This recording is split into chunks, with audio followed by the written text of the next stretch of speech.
Party after party, party after party.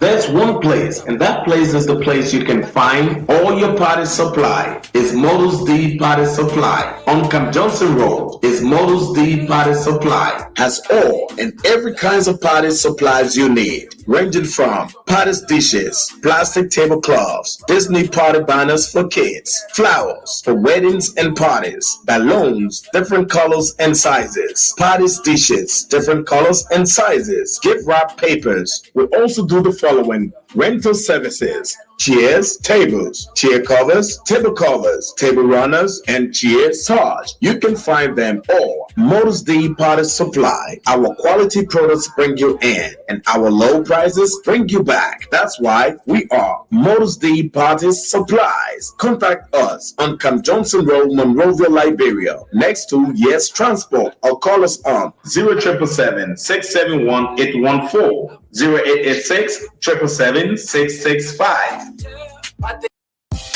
If you write anything, you need to get. Black Hill Regional Park in Maryland comes alive on the 24th of July with an Independence Day Country Coke featuring a variety of Liberian DJs. Come and enjoy yourself to our Dumbo special, juicy dry rice, pepper soup, and bitter leaf and fufu. Other DJs include wrapped potato greens, cassava leaf, rare oil potato greens, and so much more. Now, on the sideline of those dishes is the smell of our pepper color and roasted meat that will keep you salivating. Yes, it's the Independence Day Country Coke happening in Black Hill Regional Park, 20930 Lake Ridge.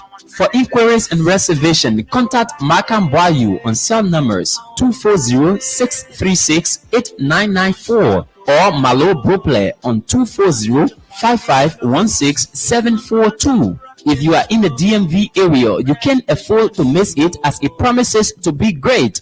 Come, let's dance to our favorite Liberian songs while we enjoy our favorite DJs. See, I feel no time for check. Are you looking for a property to buy or rent? Are you a property owner and looking for a quick and suitable way to sell your properties? Are you looking for a house, an apartment, or land to buy in Liberia, West Africa? Look no further, because Superior Real Estate has all the solutions to your problems. They have beautiful acres of land and comfortable homes for you to buy now. Registered and incorporated, Superior Real Estate is bringing honest real estate transactions and a peace of mind to all their clients. Located in Pinzio, Superior Real Estate can be reached on 0880-544-111 or WhatsApp them on +231 775 874610. You will not be disappointed. Superior Real Estate you can trust. This love make me shamanya. I'm a little baby, marama. Are you looking for a place where to fix your keys if lost or damaged? Or are you thinking on how to duplicate your home, office, or car keys? Don't worry, because your worries are all over. AutoKey Liberia is the best solution to all of your problems. At AutoKey Liberia, we are specialized in all keys programs and professional in other keys and remotes of all techs. We are located at Say on Town Bourgeois Orland. Find us at Clever Mission Junction, EOW Community. For more information, you can call the following cell numbers: 0777 337 808 or 0886 530512. Do business with AutoKey Liberia and thank me later.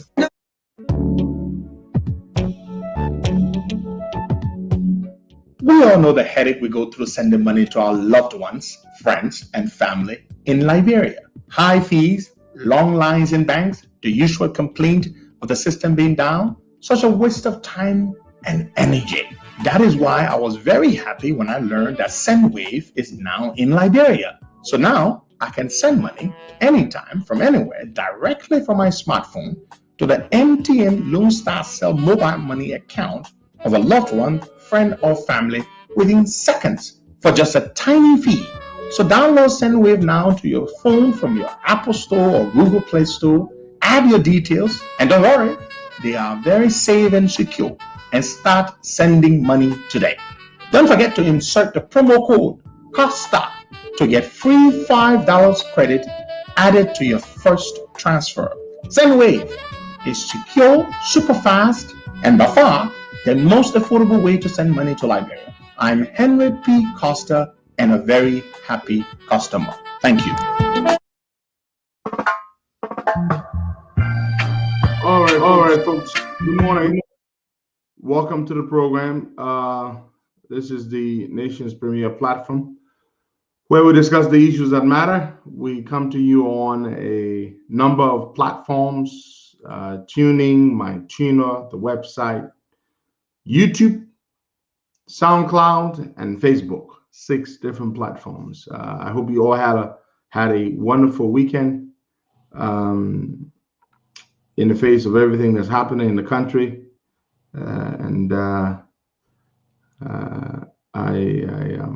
it's difficult. Really is. Good morning, Baka. Good morning, Costa, and good morning to our many listeners home and abroad. It's good to be here for another brand new week. Yeah, it's good to be with you. Yeah, folks, there are too many deaths in the country. Too many people are dying.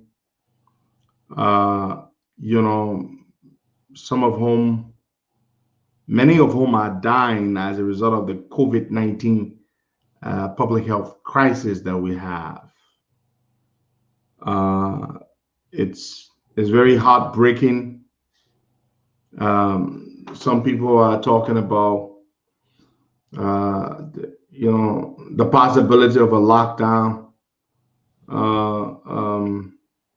I'm not enthusiastic about a lockdown. I don't think Liberians, I don't think a lockdown in a country such as Liberia is practical.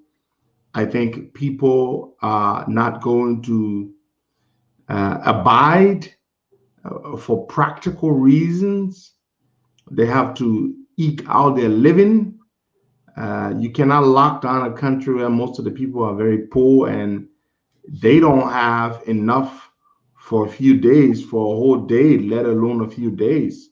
People are going to have to go out to hustle, sell their wares, whether they're in their market people or some people just get up and go to town to hustle. That's how they live. They see people, they beg for money. This is literally how many Liberians get by. So a lockdown in a country such as ours is just impractical, and it makes absolutely no sense. So that's why I don't think people should do that. What we can do, however, which is practical and is by far the most effective way to curtail or curb the spread, is to encourage and enforce people to wear masks. Yeah. People must wear their masks everywhere they go. If you I just wanted to give you where you just jump in there, please. Let me finish my point, and you can come in. Okay. People must wear the mask everywhere you go, anywhere you go. It is extremely important. Lockdowns are impractical. They are difficult to abide by, and people will die of hunger. So wear your mask. Let the government buy as many doses of vaccines as possible. They have the money. Recast the budget, look at the budget, find money, take money out of it, buy millions of doses of vaccines, and vaccinate your people. They should do those things, but to encourage people. And then, of course, incentivize the healthcare workers. Make sure they are protected themselves. Make sure they have incentives. Take care of them, make them happy. That's how they're going to be able to treat people when people fall sick and are rushed to the hospitals. We're hearing all sorts of things. We're hearing about people getting turned away because there are no beds. We're hearing about people are having to have their drips administered to them outside of the facility, all kinds of things. But the way to do it, essentially, is to mask up. Wear your mask. Protect yourself. That is important. Boga, you may not come in. I just wanted to make that point uninterrupted because it is extremely important. Make your point. Yeah, I just wanted to give the information about where we stand as a nation when it comes to the COVID-19. The total confirmed cases of the coronavirus, we have 3,000.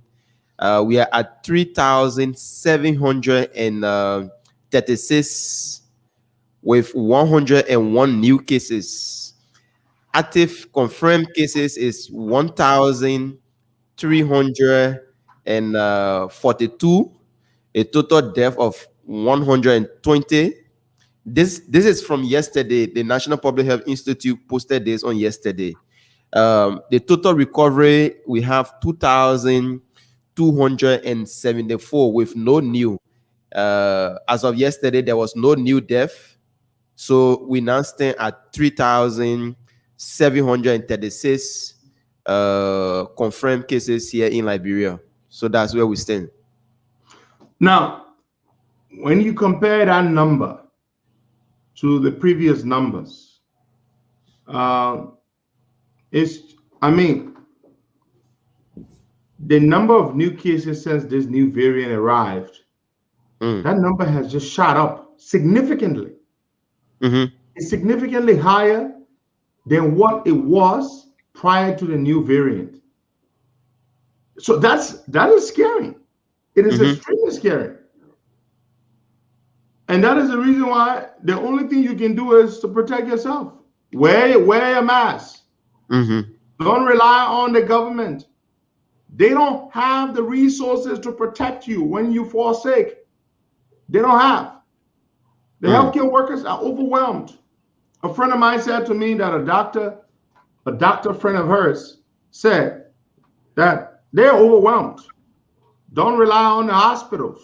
The healthcare workers, they're overworked. They're under-resourced. They are non-incentivized. They are tired. And so you must protect yourself. That is what you must do. Protect yourself. Wear your mask. Socially distance. Wash your hands as often as possible. Those are the things you can do to protect yourself. People will die. Let me say this. The rate at which this new variant is spreading, lots of people will die. That is a sad reality. But we could keep that number significantly lower if we take significant steps individually on our own to protect ourselves, and then the government should take steps to ensure that as many of our people as are vaccinated. Now, Bob, I'm going to send you something. Now, I know lots of people don't want to hear that, but that's what's going to happen. People will die, Buckeye. Lots of people will unfortunately die. That is the reality. Now, I send you a 1 minute, 12-second audio pre-recorded message from President George Weah. I'd like you to play that. Find it. It's in your phone. WhatsApp. Now, the president, we told you the other day, last week, he hates the vaccine. Since the vaccine came, this man has refused to take it. They went to a cabinet meeting where he banged the table, blasted the Minister of Health. I'm told he held up his phone in cabinet meeting and pulled up a YouTube video of a conspiracy theory in which they claim that the vaccine makes you green. It turns you into a green lizard or a green monster. And the president literally believes that stuff. He was literally holding his phone around in cabinet meeting. You see what I said? You see the YouTube thing? The vaccine? So the man hates the vaccine. Now, at every given opportunity, he shows that. A few days ago, Spoon Talk interviewed the Minister of State, Nantanya McGill, the president's chief of staff.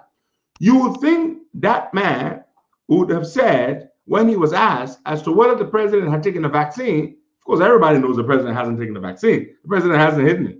He hasn't hidden the fact that he's not going to take the vaccine. We all know George Weah does everything for the public. He likes to be seen. He likes to do everything for the public to see. The president believes that the vaccine would turn you into a green monster. That's why he hasn't taken it. Now listen to that message. He's telling people what to do, how to caution themselves, how to protect themselves. But what he stopped short of is that to encourage people to take the vaccine if and when it is available. Play that 1 minute audio, please, from George Weah. Fellow citizens and residents, mask wearing should be our everyday activities. Coronavirus does not know. I'll stop there. Mask wearing is a phrase. In fact, in that particular case, it's one word. So you're going to put mask hyphen wearing. M-A-S-K hyphen W-E-A-R-I-N-G. Wearing. Mask wearing. That's one word. The president said mask wearing should be our everyday activities. Activities. How can mask wearing, a singular thing, be your everyday activities? Proceed. Doll man. Fellow citizens and residents, mask wearing should be our everyday activities. Coronavirus does not know friends or family. This virus attacks everyone, big or small, old or young, rich or poor. Fellow citizens and residents, let us continue to wear our masks, observe social distance, often wash our hands. Let's educate and help each other to be safe and healthy. Remember, the life you save may be your own or mine. Wearing masks is very important whether you are sick or you are well. Wear your mask, observe social distancing, and wash your hands often. Be safe. President George Mane Weah. Okay, that's it. So our idiot of a president would like us to think that the vaccine is not important. The things he doesn't say are very alarming. The fact that the man would not speak to encourage people to take the vaccine. That is a recent audio message by our president. He deliberately, conscientiously avoided encouraging people to take the vaccine. Sure. We've seen Joe Biden, the 78-year-old president, take the vaccine. His wife, Dr. Jill Biden, Vice President Kamala Harris, you name it, American government officials. We've seen people all over the world. Leaders, Boris Johnson, you name it. African leaders, Muhammadu Buhari, they're all taking the vaccine. Nana Akufo-Addo. Yeah. Alassane Dramani Ouattara. Alpha Conde. We've seen all these leaders take the vaccine. Our president would like us to believe that the vaccine will turn you into a green monster. Look, I'm telling you, in the cabinet meeting, the man took his phone, like I'm holding mine right now for those of you who cannot see. He held up his phone in the cabinet meeting, banging the table, blasting the Minister of Health for bringing the vaccines. He literally went around with the phone showing this conspiracy theory video on YouTube that the vaccine turns people into a green monster. I mean, the man is such an ignoramus. He believes this nonsense. That is exactly why he has refused to take the vaccine himself, which is why he's not encouraging anybody to take the vaccine. I said, the man was saying to the people, and they say, everybody in the cabinet meeting was saying, but Mr. President, you're right. Yeah, they look at the video, and they all look at the idiot and showing them the video that the vaccine turns people into a green monster. And he's telling them, hey, see, me, I'm not taking that vaccine. And this is why the man, no. Here's what you need to understand. This man is the president of the country. He makes decisions. He calls the shots. The vaccine is now available. It is because of the vaccine that many countries, such as the United States and other countries, are opening up. They're opening back up because of the vaccine, boy guy. Yeah. 200 million people in this country have taken the vaccine. The country is opening up again. The American economy is doing well. The job numbers are impressive and is incredible. Thanks entirely to the vaccine. Now, this guy is telling us that the vaccine is bad. Now, because of that one guy, I don't see a John Tria who's going to be enthusiastic about mobilizing the financial resources to order vaccines. We don't expect that. It's not happening. It's not going to happen because the man believes that the vaccine turns people into a green monster. That's why he has refused to take the vaccine. That's why you hear him in this particular voice message, in which he should be encouraging people to take the vaccine, but he stopped short of doing that because he himself is against the vaccine, because he is a stupid idiot who happens to be the president of the country who believes that the vaccine is a bad thing. The vaccine is a bad thing, but he can be traveling to France with 37 people. Yeah. Now listen to this. On the list of 37 people traveling with the idiot of a president are about 8 or 9 EPS agents. Yeah. 8 or 9 EPS agents. According to international diplomacy or how the international system works, when a foreign president travels to another country, that host country provides security. Security, yes. For that visiting president or sovereign state. It is the way it works. In fact, I saw a post from Sam Gay, former director of the EPS, on Facebook. He said there are only 2 countries I think that is arguable. Russia might be the other country, because I'm pretty sure the president of Russia will not delegate his security to the host country wherever he goes, whichever that host country is. But I saw his message, and he said, most countries all over the world, this is the norm. They provide you security. Why did we have to put 9 EPS agents, traveling with 9 EPS agents, traveling with the Minister of National Defense, the Minister of this is a women's conference. A women's conference, for Christ's sake. What's the relevance to the crisis with which we have faced as a country that our president will have to travel all these people? It makes absolutely no sense. So, fellow Liberians, we're in a mess. We are in an absolute mess with this president. Emmanuel Buyo passed away yesterday. I was very fond of the old man. Wow. He was a very interesting man. A man who enjoyed a great conversation. And I think that's why he loved history. Because he loved to talk. He loved to share his insights, his perspectives, his ideas. And he died at 71. I'm told according to his family, he battled with diabetes for many years. And he finally lost the fight to diabetes. Also, over the weekend, we lost Mr. John Bestman. John Bestman is one person I don't believe I ever met nor interacted with, but I'm told he was an industrious man, and we lost him as well. I want to convey my deepest sympathies to the families of these individuals who have lost the loved ones in this very difficult period.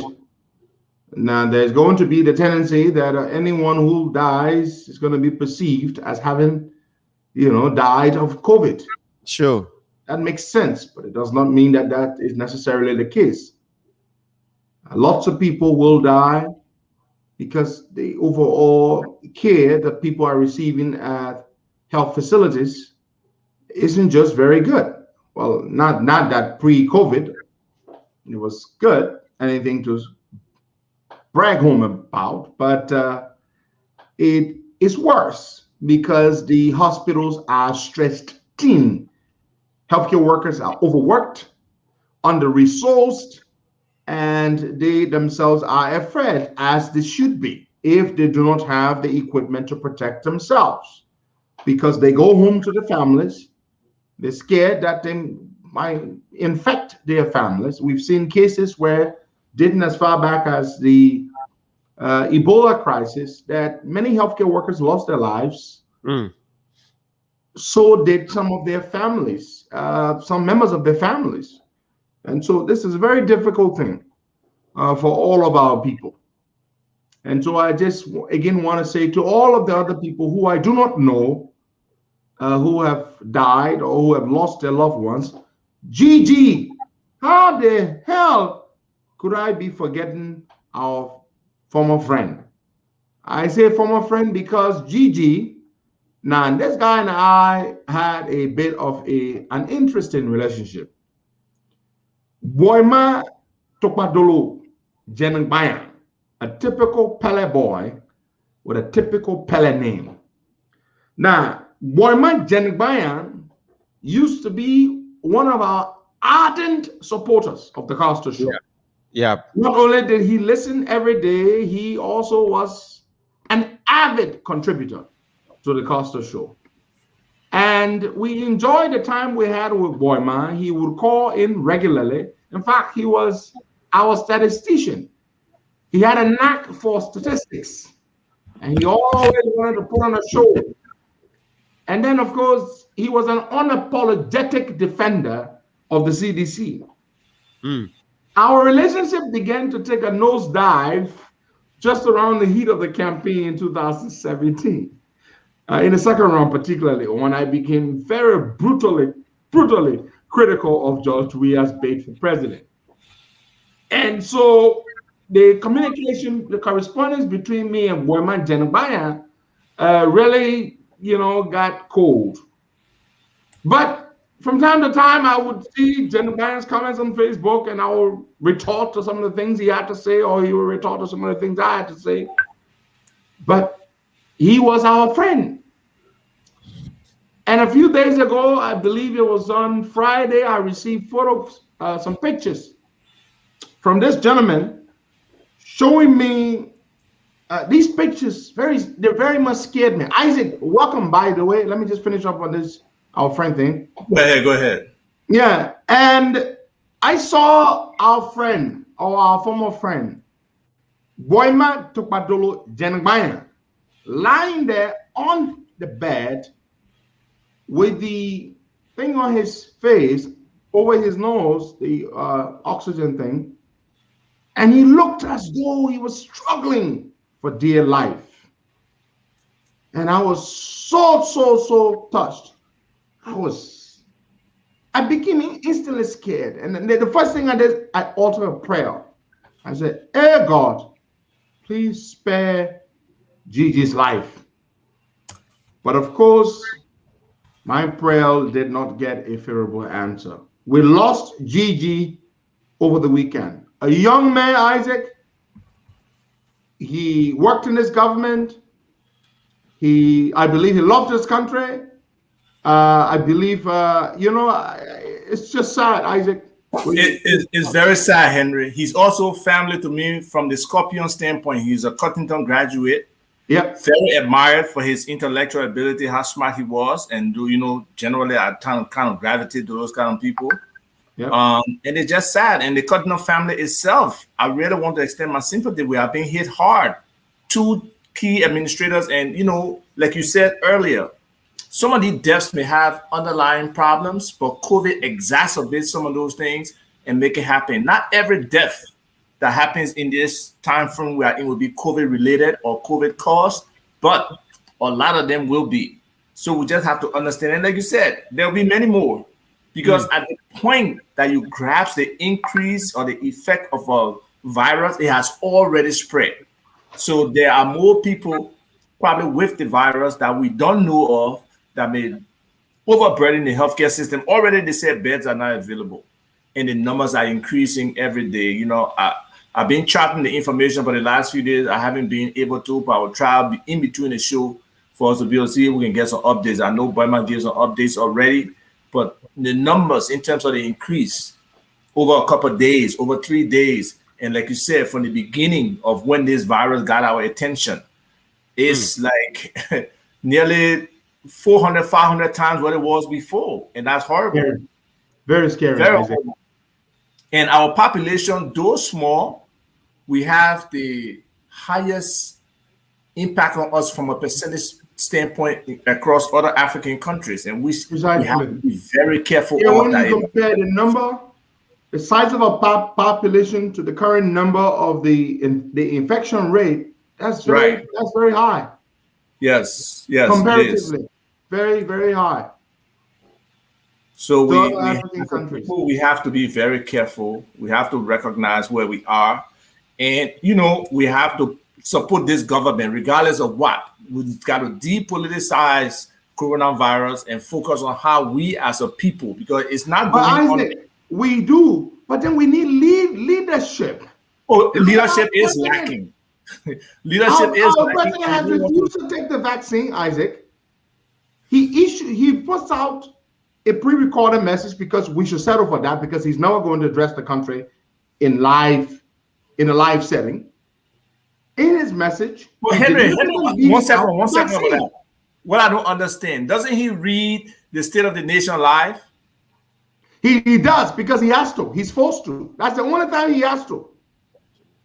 So if you can read a 2-hour speech, even though if you're counting words, you're not counting words, you're mispronouncing. If you can read a 2-hour speech to the country, to give a 5-minute presentation or update of things on a regular basis, how difficult can that be?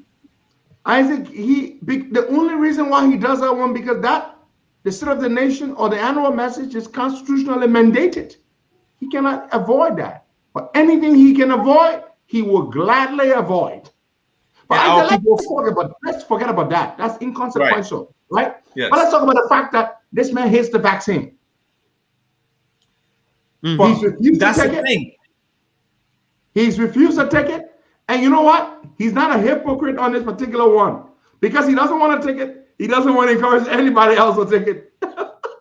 Oh no, but in his speech, didn't he say people should take the vaccine? No, we just played the audio. No, he's not asking. Oh, he left that out. My man, we can play it again if you. There was nothing mentioned about it. Nothing. Absolutely zero. Okay, so the man reads what people write for him. Are you telling me our health officials did not even write that? But he told them to leave it out. I told you they had a cabinet meeting where the man banged the table, held up a phone, and showed these people a video, a conspiracy theory video about the vaccine turning people into green monster. Wow. That's the thing. Ignorance. Lieutenant McGill was on a radio talk show a couple of days ago. One of the guys asked McGill on the show, one of the panelists, Minister McGill, as president, we are taking the vaccine himself. McGill said it's personal. I will not divulge the president's health issue yet. Personal? Wow. Yeah, that's what McGill said. The most public figure in the country is personal? Yeah, he said that personal health. When it comes to national health? McGill said those words, Isaac. I said the man hates the vaccine. So now, Isaac, if this man hates the vaccine, do you think he's going to be enthusiastic about sourcing the resources or finding the resources to import more vaccines?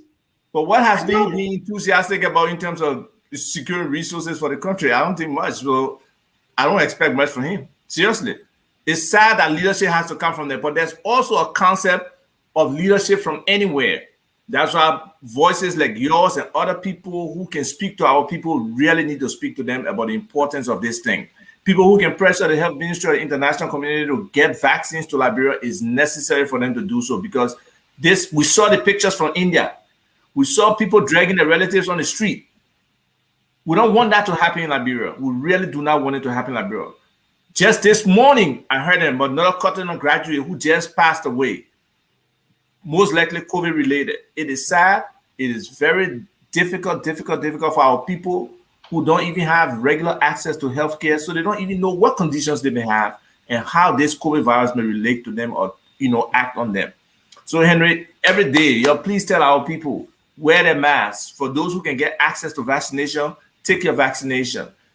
Try to stay away from people. We know a lockdown will be extremely difficult for our people. We saw what happened with the last lockdown. It was not effective. People violated it, but this is not a joke. I was in Liberia and we pretended like there was no COVID. I'll be honest with people. We didn't wear. I wore my mask the first few weeks when I was there. After that, nobody dying, nobody getting sick. I don't see anybody around me getting sick. I took off the mask. I was like everybody else. Yeah, so people were kind of laxed about it. Yeah, that's true. Nothing was happening. Yeah, but why you extending condolences? It's like it just up and left by itself. Why you're extending condolences? I don't think his death is related to the COVID-19. I just want to extend my sympathy on behalf of me and the Liberia Athletes Reunion to the George Taylor family. George Taylor was a great flag bearer for this country with soccer. He coached many, many players. Unfortunately, his wife passed away, and shortly thereafter, he passed away too. So we really want to extend our sympathy to him and his family and to all those other bereaved people out there, because there's a lot of grief. One young man there mentioned, I talk about my cardinal family and people dying. He talked about his uncle, his sister-in-law, the guy who got in his first room, and about 3 other people. I mean, how much can anybody bear? So really, we have to really struggle to try our best to help as many people as we can, with all these efforts to get masks and other things. Whoever can contribute to those kind of efforts, please do so, because some people really want to help. We know some people are not focused on helping our people, but let's try those who can. Thank you. All right, thank you. You want to say something, Boga? Yeah, the problem about the situation now in Liberia is that there's no much donation when it comes to hand sanitizer, bucket like it happened previously. There was an outbreak, but now everything has slowed down, Costa. NGOs are not giving out coronavirus buckets to place of various places. No nose masks, other things, donation. There's no donation ongoing now. Politicians are not doing it. Everybody just looking up to the government. The government too. I just don't know if we really depend on them to get up to where we want to go. Speaking of donations, the COP will make a donation tomorrow of initial 10 oxygen tanks. It's costing us a few $1,000s. We're donating those oxygen tanks. Failed to perhaps we'll take them to 2 facilities, and we intend to do more. We're expecting a donation from some generous people. One of our supporters got in touch with me, the place where she works. The organization would like to make a donation to a Liberian charity, preferably one that is registered in the U.S., which is what the COP is, as a 501c3. And so they're going to be hopefully writing us a check. I don't know how much they're going to give us, but when they do, we will increase the number of oxygen. We will buy additional oxygen tanks, which we're going to donate. Speaking about something else here, Isaac, have you read the 2021 Fiscal Transparency Report on Liberia by the State Department? Yes, as short as it was, I read it. It's very short. I mean, but we have to talk about it, which is why we must talk about it, because it's very important. Well, we have to. Yeah. We have to. Now, this is the State Department. I say, you want to read it, or you want me, or you want me to read it? Well, I don't mind reading it. I believe. All right, fine. I'm going to drop it in our chat room right now. You read it from there. But as you read, you stop to a certain point. We analyze it and move on. Huh? No question. Good. So you got it. Check in the chat room. It's there. Yeah, I posted it last night too, so it's here. Okay, good. All right. 2021 Fiscal Transparency Report, Liberia. Government by government assessments. And this assessment is for Liberia. During the review period, the government did not make its budget documents, including the executive budget proposal, enacted budget, and end-of-year report, publicly available in a reasonable period of time. And that is hold you there. That is critical. Something you always will ask me, Costa, have they published anything on the website? As the go check there. So apparently you are not the only one following that. It's very sad that they do that. I think sometimes it's very intentional to limit input from people, to limit analysis and criticism, so they don't do that. You know, especially when the budget has been crafted. Thank in the you. draft stages. Yes. They don't publish it, and they should by law. Oh, by law, they should. I mean, even the individual agencies and ministries, they should be sharing their budget that they send forward to the national government. But most likely, they don't even create their own budget. So that's another issue. Then they say information on debt obligations, with the exception of state-owned enterprise debt, was widely and easily accessible to the general public, including online. That's good. You go hustle the debt, you share it. Foreign assistance receipts, largely project-based, were neither adequately captured in the budget nor subject to the same audit and domestic oversight as other budget items. Do you understand that? Yeah. That foreign assistance receipts, now people should know that money, that money, that loan. No. You know, some people, when they hear foreign assistance receipts, they don't understand, but we want to tell them that's borrowed money. So basically, the State Department is saying that the money the government borrows for projects, the government, those funds, those borrowed monies are not captured in the budget, nor are they subject to the same audit and domestic oversight as the other budget items. So basically, when they borrow money from abroad, as the report says, they don't put it in the budget. You don't know, yeah. They don't tell us how to spend it, essentially, and they don't audit those monies. A lot is being left out, and we will complain about transparency. Yeah, very, very. When we complain about transparency and accountability, they make issue, but now other people clearly saying that they're not transparent, they're not accountable. Then it said significant deviations between projected and actual revenues during the review period undercut the reliability of budget information. That is so important. Wow. So what they're projecting and what's actual, there's a big variance. They're not providing that variance report explaining why, the LRA did not collect 30 million when it should have collected 40 million. You know, what was the issues? What were the challenges? What's happening? They don't provide any explanation on anything. I don't know whether it's an insecurity thing or whether they're trying to fool people or what. But you got to be open and transparent when it comes to national money, national dollars. We projected this. In the end, we collected this. This is the variance that we didn't get, and this is why we didn't. This is why that variance happened. They don't do that. It's sad, man. It's sad. I don't know why the guys think government is that secret society.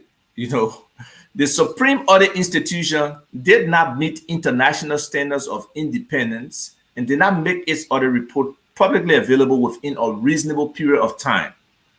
I mean, we can take one example: the $25 million audit. Mm-hmm. What happened with it? I mean, we got it some kind of way. One day, one guy just emailed it to me. I didn't have it. I had not seen it, but it was done ever since. But it was not made public. Well, that's why Wabudeke was held in his position, because he was suppressing that report. Yep. So, you know, this government needs to open up. You know, if George Weah is serious, he will open up this government to independent audits and make sure he fire all those accountable. But then again, once the audit count will say, let audit the audit again, like how they will do with everything, you know. The criteria and procedures for awarding natural resource extraction licenses and contracts were outlined in law, although there have been reports of corruption and inconsistent application of regulations in practice. So this is continuous. We have 68 other 68. People want to say 66 other 68, but all those contracts on Madam Salif that were reviewed by Mo Stevens, they were all illegal contracts. And the same thing is continuing today under this government. When we supported CDC, we were very, very critical of that whole process. Oh man, CDC could not start talking about the same back concession. Tell me, Isaac, man, what is wrong with us? But we're expecting this government to look under those contracts, either revise them in the best interest of the people or make some kind of negotiation, but nothing. Those things stay the same, and new contracts are being awarded. Right now, there's a whole group of people fighting with a 5%, you know, for local content that they're giving to select companies instead of. We're going to talk about that. Isaac, We're going to talk about that. That's certainly one of the things I intended to talk about this morning. We will talk about that. And we'll bring the young man, Ambulance Mame on. Yeah. But let's finish up with this. Yeah, wonderful. So let's continue reading. Basic information on some, but not all natural resources extraction awards was publicly available. Basic, not detailed.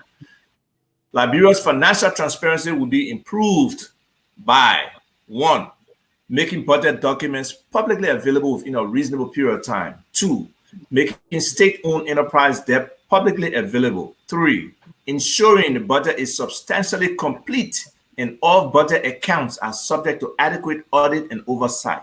4, producing and publishing a supplemental budget when actual revenues and expenditures do not correspond to those in the enacted budget. 5, ensuring the Supreme Audit Institution meets international standards of independence. 6, making Supreme Audit Institution audit reports publicly available within a reasonable period of time.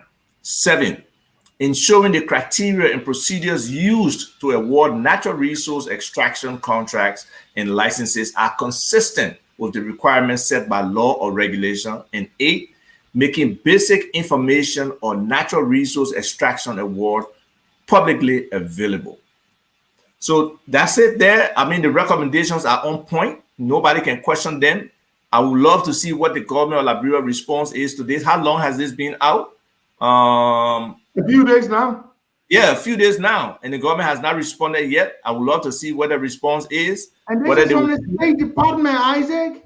No, and they can respond to different stuff. Let them respond. They have to say, yes, we accept the recommendations. We are being in error, blah, blah, blah. Or no, the U.S. government is wrong. These are the things we posted. These are what we made available and everything like that. But it can't be mute. I mean, obviously, if they mute, it recognizes that they have not done what it's supposed to do. But, hey, man, the government can do better. We've been crying for this accountability and transparency for the longest time, and they need to step up and do something. It benefits you. It makes it easier for you to respond to things if you are transparent. If you're not, it makes it extremely difficult for you to even go find those records, because transparency and accountability is a habit. It's a culture that you develop. It's not just easy for anybody to do or for everybody to do. If you don't start it, it's extremely difficult for you to go back and get those things together, you know? So, okay, that's what it is. You have the final word on that. Yeah, so we're going to move to this debate by, it's been happening, but it hasn't really hit mainstream. It's a very important debate, and is by the Coalition for the Restoration of Liberians' 5% equity rights. Well, that's how they call themselves.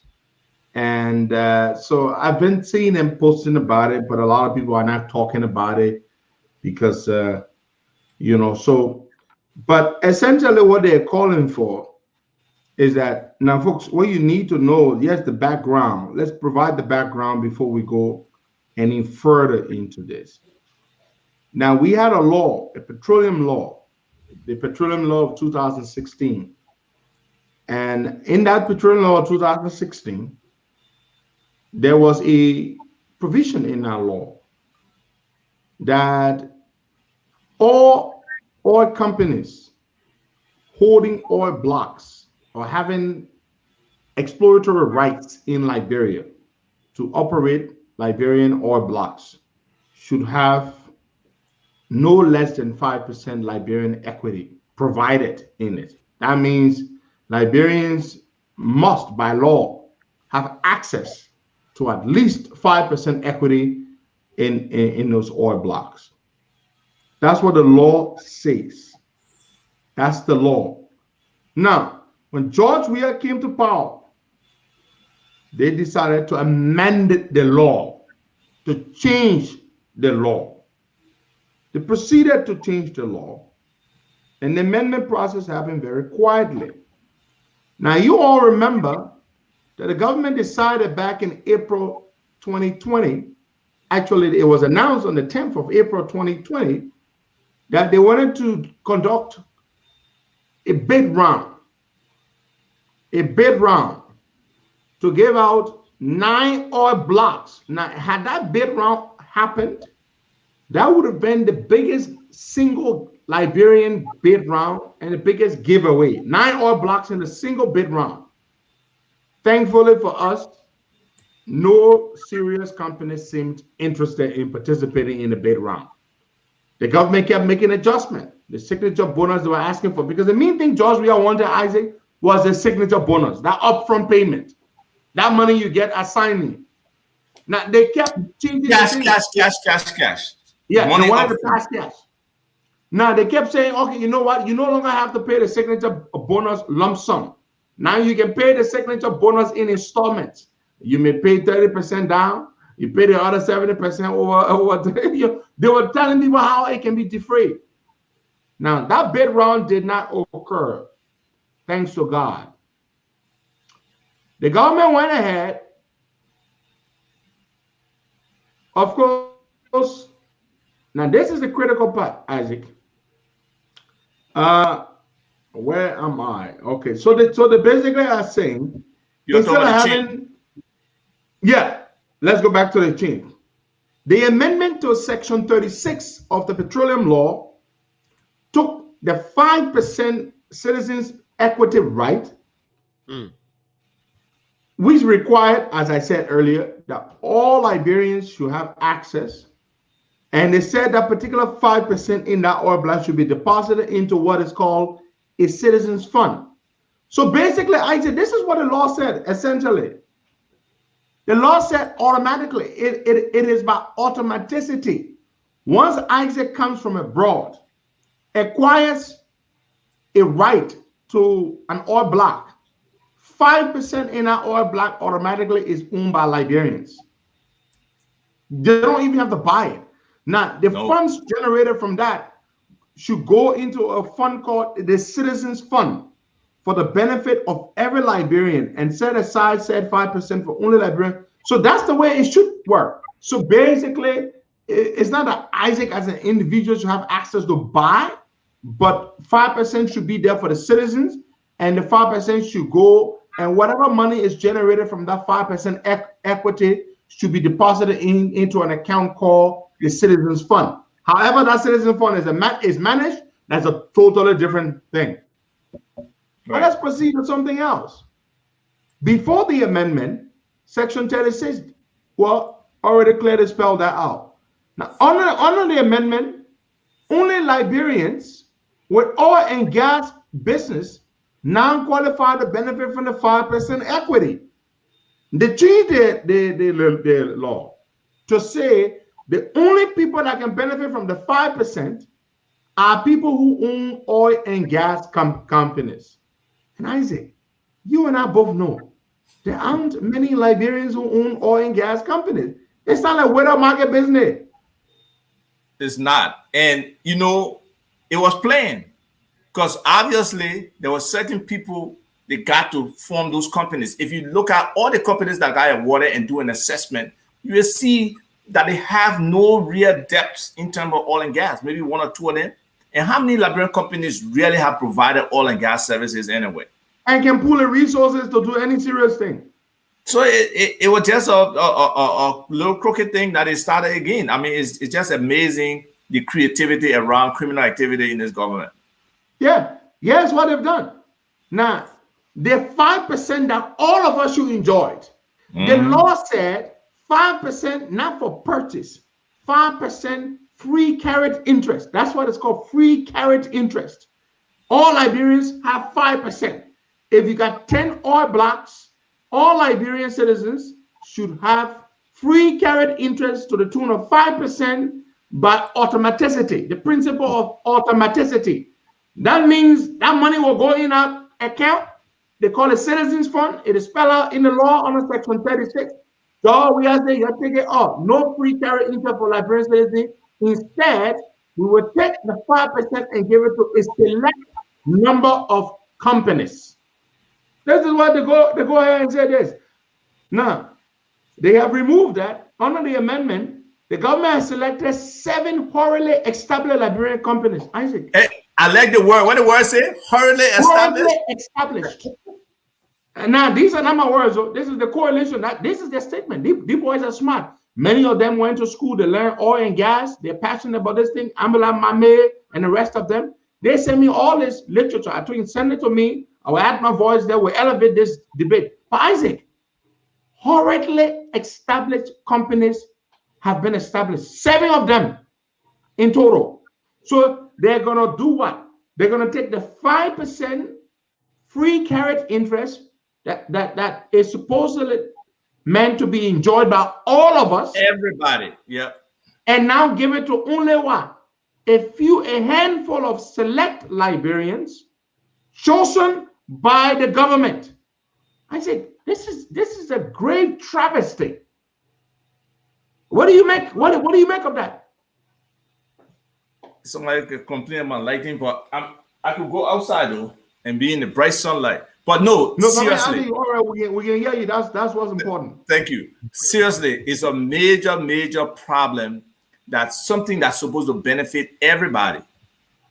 A group that comes to power and say they are for the masses would transform that into benefiting only a few select companies that they probably have interest in. And we need to find all the documents, all the formation documents of the companies. I don't know how extensive the research that Ambula has and his group have done, but it would need to show who owns those companies, how they were constructed, who are the stakeholders in those companies, for us to understand the limitation, the few people who will benefit from this. So to just imagine to just have this company get 5% of whatever is coming when it depriving other Liberians, people don't understand the level of this robbery. It's like instant wealth for those people, instant wealth. Yeah, and we have the list of the companies here, by the way, Isaac. And we're going to do investigation to find out who owns these companies. We have to. They'll probably talking and now they're going to change the document quick to. That's the fear. Or they will stop the people from releasing, but we got sources there. I'm going to send their names there. But we need to get this, the list of these companies. But Isaac, basically what they are saying, all the 5% will now go to only 7 companies to divide among themselves, as opposed to all of us as citizens. These guys are brave, Isaac. No, they are overly greedy. They are overly greedy. Look, Henry, in the different petroleum contracts, right? About 10% comes to the country, to the state. Okay, they got signature bonus coming. Okay, they got corporate social responsibility payments coming. They get surface rental fees, and they get other funding in that stuff, plus taxes, and they still want to take the 5% for the Liberian citizens. What kind of greed is that?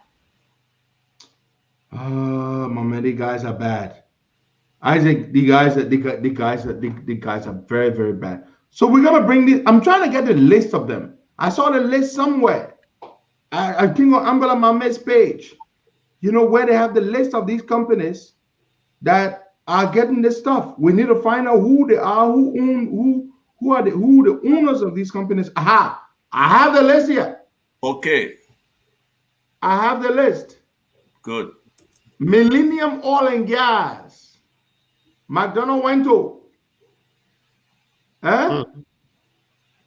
These are the companies John we have selected to give the 5% equity to.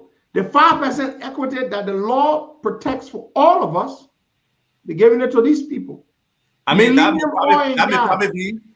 probably be the only company that was funded in a while ago, because I think he believe he had been bidding on oil and gas. No, but McDonough Wento's company has been around for a while. Yes. But he hasn't really done anything. What I remember he was trying to do was to try to to basically partner with one of those foreign companies before. Well, they've given a green light now. You got a green light. Yeah, so New Millennium Oil and Gas, Mr. McDonough Wento, CEO. MAC Africa Petroleum Incorporated, Walter S. McCarthy, CEO. Jungle Energy Power Incorporated, Floyd, Thomas A. Floyd. Green Petroleum Liberia Limited, Mr. Sidiki M. Belete, Musa Belete's son. Africa Oil and Gas Incorporated, Mr. Eric Allison, TSC Global Incorporated, Mr. Amara Sakor, Demas Exploration and Products, Michael B. Johnson, Aminata Oil and Gas, Emmanuel Tukba CEO. Now, bro, so these are the companies now. So all of us don't qualify. Only a few. Only a few. Only 5 people. And that leaves, I mean, these guys are right. We have to demand this. This has to be a serious issue in front of the Liberian people. You know, there is no way something that's for the rest of the country, for the entire country, that 5% that could be significant, that they can just take it away from all these people. It's not fair. It's totally wrong. They should take it all the way to the Supreme Court. I hope there will be people there who will be able to restore that 5% equity back to the Liberian people. Other countries will have that citizens fund. It's very important for them. The legislature did this. They amended it. Again, that brown envelope, we know how those people operate. It's sad, but they have to reverse it. And it comes from people power. If the people can demand of the lawmakers, and at some point that will happen. You know, that will happen. Where people have to demand. We understand. Let me tell you something, bro. Every time people talk about people power, people demanding, sometimes I just get tired. The things that happen to these people, and the people get ticket and get ticket and get ticket and get ticket. People be like, oh, Costa, you got to stand up. You got to mobilize the people to do something. Sometimes I get tired, Isaac. You know, all I'm praying for now, Isaac, I don't have the energy like that to fight again like that. I'm just praying now so that we remove this government and hopefully a better government comes to power to correct some of these wrongs. That's all, Isaac. But okay, the first step, like you say, the first step is removing this government, but it's not an easy thing. If we don't educate our people that beg or race, politics doesn't work, that you don't have equity, anything that happens. Then it's on them. Isaac, what do I stand to lose if George Weah stays in power? What do you stand to lose? Nothing. Nothing. It doesn't. It's not going to make you live any less than the way you live. It's not going to stop you from taking vacations to Greece. Definitely not. Definitely not. But Isaac, it's for the people themselves. You know, it's just sad, man. It's just extremely sad. You know, our people need to wise up. I mean, look at this kind of broad day robbery where the legislature would go and remove a key provision in law that provides for equity participation for Liberians, and they give it to a handful of select companies. It's just sad. And what drives that? What drives that? How much money I get? We have a problem, but I believe the people can cure that problem. Seriously, I really believe that. We can make a difference. We can keep talking. We can keep educating. And hopefully by the time 2023 comes, people will be ready to move forward with a new government. Because this government is not for the people like we expected it to be. It has failed on so many tests, so many basic tests: leadership, accountability, transparency, social services, economic policies, you know, just the way they deport themselves, the level of impunity, all of those are failures. And the people have to recognize them. And, you know, let's talk about the France trip, Isaac. This guy wants to carry 37 people, himself included, to France to attend a women's conference. Are you kidding me? This is serious. What is so important that I want to go to France for? Somebody said, oh, they're reducing the number. I said, that's not even the point. The point of him traveling at this time, just the optics of it is just so crazy. It's just so stupid. You are becoming like a hot spot. Everywhere in Montreal County nearly is a hot spot now. And you're not demonstrating leadership. You're not coming to your people. You're not leading by example, by taking the vaccine. And then you went Ghana recently. Now you're about to go. is mind-boggling, but a lot of But things. you know, this he guy- was on his way to Dubai. They sent the first 2 people ahead, and the Dubai folks, authorities said, no, we're not allowing anybody in from Liberia.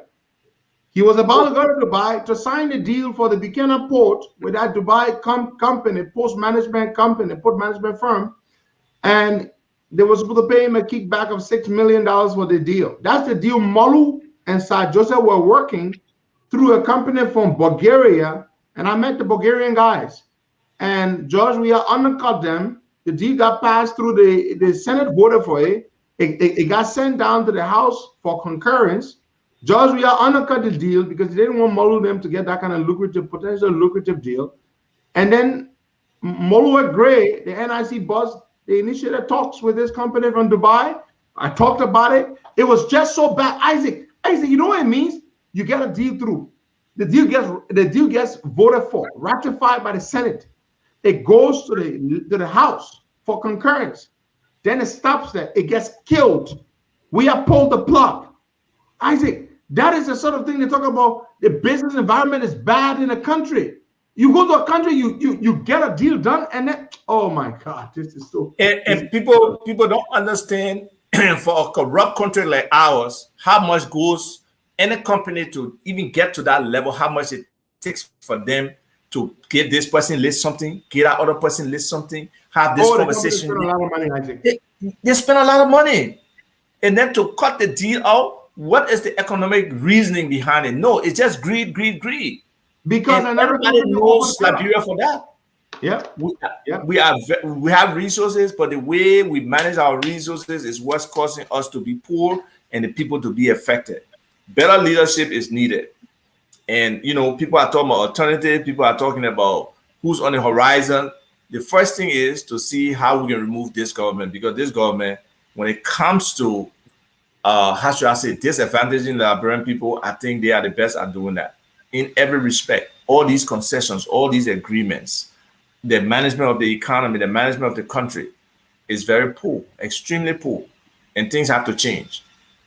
For me personally, I don't mind working with them for something better, but this government as constituted is not in the interest of Liberian people, and Liberian people have to think on a different choice, find something different. And every time the justification is, oh, LNN this, LNN that. Then why you order LNN? Why you came if you knew you were not coming for change? The idea was we were going to change, do something different from what LNN were doing. But that is not happening, and that's where Liberian people need to wake up and understand.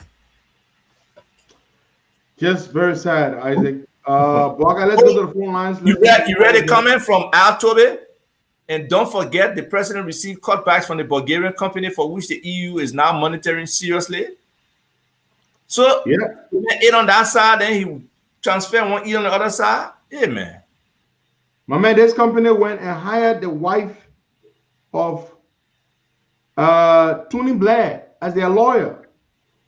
The lady wrote them a message, my man. I got the thing here. I'm going to send it to you. Tony Blair's wife was representing this company. My man wrote them and told them they should represent the company, and she was looking for, and how they were, oh man, and nothing, man. We are in ink yet. Yeah. No, let's take some calls there. Yeah, sure.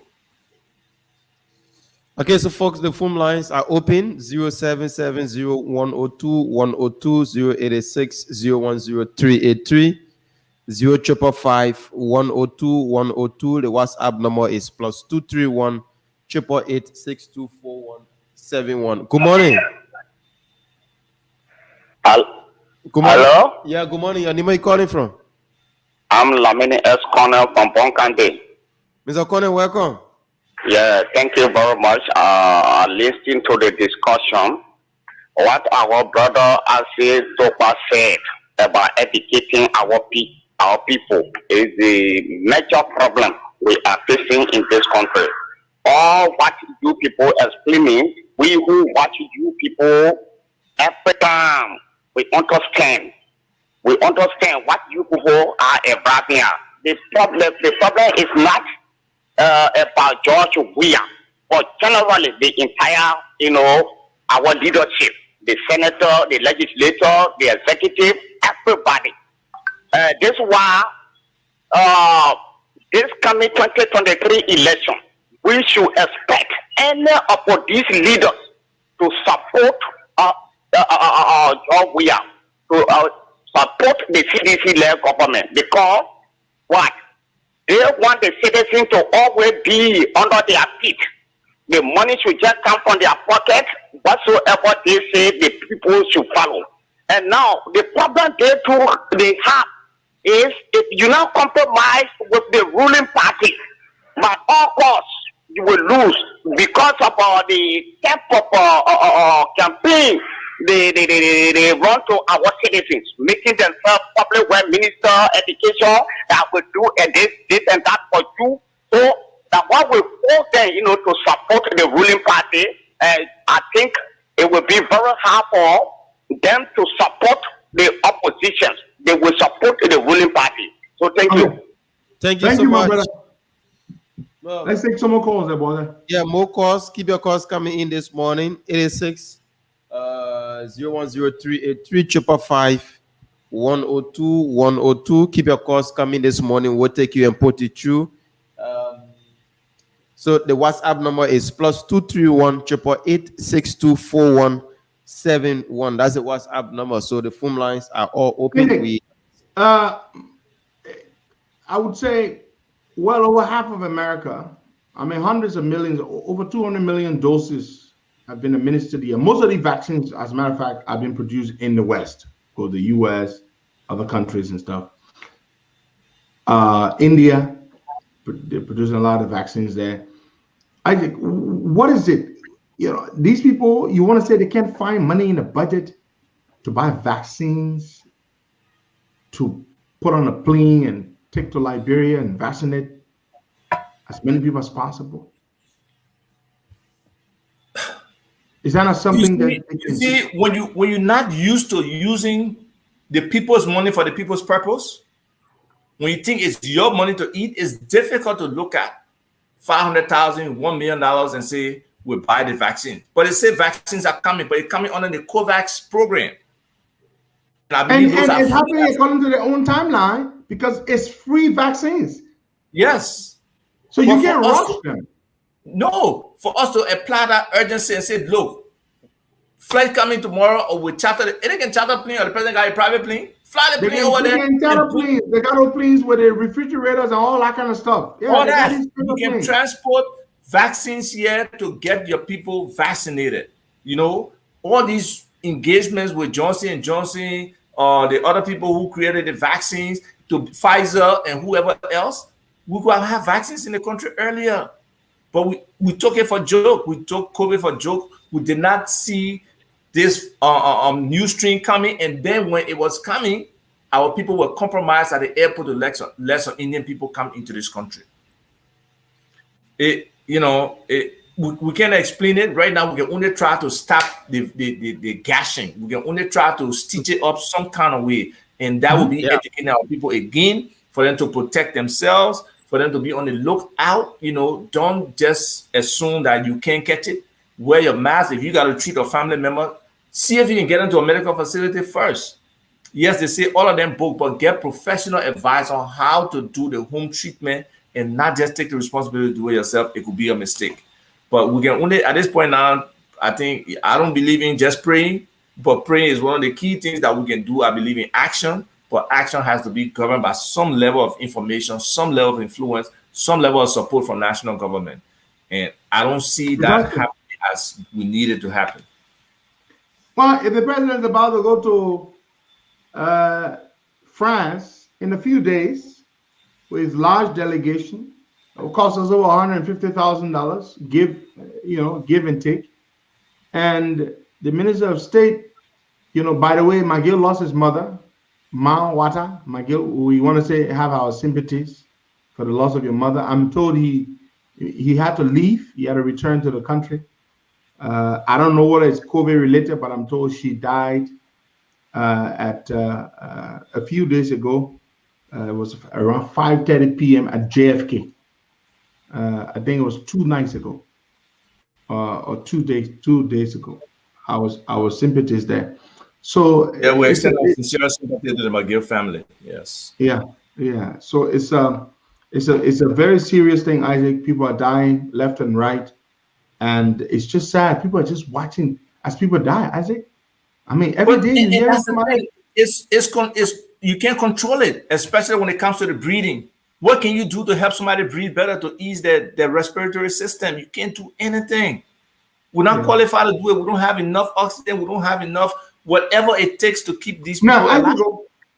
Another question I've asked is this: what kind of drugs, what kind of medications are they using to treat these COVID people?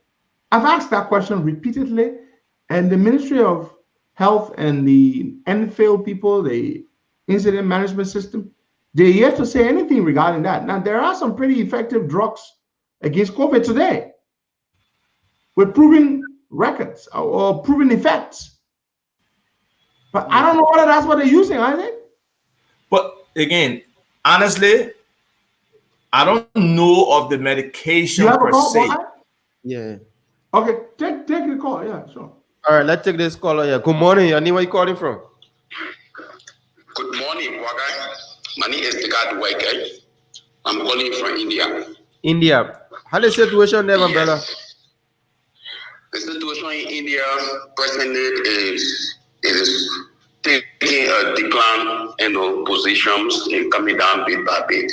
Even though we are still ordered to carry on all the protocol or the procedures before getting out. But at least now we have come out. We were on the quarantine say April,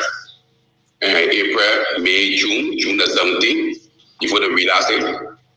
So it's getting down a bit. But I call to contribute towards the discussion. Saying the COVID-19 issues in Liberia, I've been listening for your show every day. I listen to it religiously. And I get to feel that apparently the government, headed by President may have some agenda concerning the COVID-19 entering Liberia. Because, my brother, in India, say April, we have been locked down in India, say April up to June 17, as I told you. We will can start for 2 hours every day for 2 hours to go and hustle to come back Easter, which is from 7 in the morning, 8 to 9, you have to come back Easter. And the entire world closed against India. All the country closed their border against India. Only Liberia was open. India, only Liberia was open. Liberia need from India that you can close their border. The entire world closed against India. The United States have to with logistics to get. People were dying in the hundreds of thousands on 24-hour basis. The reports are there. 100,000 persons died. On a 24-hour basis in India. We were here, the whole place was terrified, but only Liberia were open. What do we need from India at the time when the entire world closed? Then, when the first COVID-19 incident took place in Liberia, when it was announced that Mr. Blaman from the EPA, right? Yeah. When you announced that you had the COVID-19, the president came out here and announced it. Everybody was aware. What the president was waiting for until the figure to reach 1,000 before he got to speak. Because the last time when I listened to his speech, he recorded speech when he was speaking, he talked about 1,000 persons have been invested. Why you are waiting for? Why you are waiting for? And all today's time, you are not taking anything serious for some vaccine business. And now what's happening? The one that in Liberia is the one that from India, as we have been learning. What happened in India here when all the medical facility, when we went on oxygen, the medical oxygen, the people started using industrial oxygen. And the industrial oxygen affected, the situation to the extent that, it brought different sickness that they call the black fungus. The black fungus also treat people like the COVID-19, even more, higher than the COVID-19. It's like if you get malaria in you and they give you drugs that maybe it is contaminated and the drugs are metamorphosed from malaria to typhus, right? They get a black fungus here. So I don't know what. So when you sit and analyze it, you get to know that there may be some other intent, there may be some other agenda that actually they want to. All right, my brother. Thank you so much. There's no money. Okay, let's leave it there. Okay. Thank you, my brother. Thank you. Let's thank our brother there for the update from India. Isaac, he struck a good point. The whole world shut their borders to India, except, well, I mean, at least maybe other countries didn't, but Liberia didn't stop Indians from coming in. Isaac, why? Again, that 42. Are we that dependent on the Indians in our country, in our economy? They already running it along with the Lebanese, and now the Chinese coming in for us to not to stop them when they are bringing, and some of them were testing positive and still getting through. I mean, it just sometimes the decisions that happen and the way our borders are fluid, especially at the airports for anything to come in, you know, But from Isaac, drugs. it's easy to control that one. Hey, these people are coming through the airport. Indians don't come through by way of Logatuo. No. Or by the Guinea border. Yes. But if you have a corrupt and porous system, people will leak through, things will leak through. And that's what we have. We don't have people who are committed, are patriots, are nationalists, and we say, no, this stuff will kill our people. We can't do it. Not at the highest level, we don't. And the people at the lower level, some of them probably haven't been paid, and they can get $200, $300 or whatever amount they pay in them, they will let things slide. You know? But you know, Isaac, the only thing our people at the airport were concerned about, the government, you get to the airport, you pay your $75 to do a COVID test. 75. You go. They say 75. when you test negative, you pay them $3,000, you go. Somebody you know very well. Somebody you know, a buddy of yours, who's a friend of mine and a big brother, he called me. When I call his name, he's currently in Liberia. He called me, very pissed, to tell me that they're running a syndicate at the airport. If you test positive, you pay them 2-3 G or $5 or whatever they can get out of you, they will still let you go and change your test results. But I was in a chat room where a girl actually said her cousin told her she tested positive and paid to get out. So what can we say? You know, it's like water on dog back. Everything just sliding off. Nothing changing, getting worse for our people. You know, so this whole thing, I mean, and then it got so many different phases now. With Yombi Kaga coming and saying there could be a lockdown. You know, people should prepare. Then Enfield said, you saw the statement from Enfield, the Minister of Health, and the Enfield people, they said no. They should disregard Yombi's statement. And you know, I don't know where we are in terms of relationship and integration, collaboration between all these different people. And Yombi know she's a leader in the country. If she comes up with a statement like that, there could be repercussions based on how people perceive it. Yombi should not have made that statement, period. She shouldn't have. She should have waited. She should have reached out to them and asked them. You're a lawmaker. Ask them, what is the situation with lockdown? What are we preparing for? How can we restrict some things? And before you say that, opinion. She was wrong. CPP. Yeah, she should not have made that post. And now look how the people embarrassed her. Isaac. Exactly. Yesterday we were saying in our chat room that she is not the messenger. She should not be conveying that message about a lockdown when there is no lockdown in the pipeline. And then the Enfield people issue a statement saying, you don't mind Yombly. She ain't know what she's talking. It's embarrassing. But even if there was a lockdown coming, she's not the one to announce it. She should let people doing the work do the work. Whether they're not doing it well or not, they are responsible for those kind of announcements, those kind of sensitization to the public. You know, she could say, you're just prepared just in case anything happens. But to just say, lockdown in a couple of days, nah, that's wrong. Yeah. She should not have done that. That was not right. It was not right at all. You know, and we are CPP people. I'm a CPP man, but I will say, Yombly should not have made a statement she made about lockdown. We're gonna move on. Baga, let's see what we got. A few more calls there to take. Isaac Vatukpa is here with us this morning. Isaac, you're in Greece, right? Aren't you? Yes. Yeah, everywhere looks white. I see why the walls look white. Even outside looks white. My man, the wall. You know how I could tell? Two things. Everything white. I don't know what I asked the people say just that. You go build house, you gotta build it white or you gotta be in stone. I mean, it's amazing, the beautiful landscape and everything. All the different islands we've been to. The same thing. Yesterday we had a charter boat. I can share with one of my video I was diving with. I gotta share from my phone.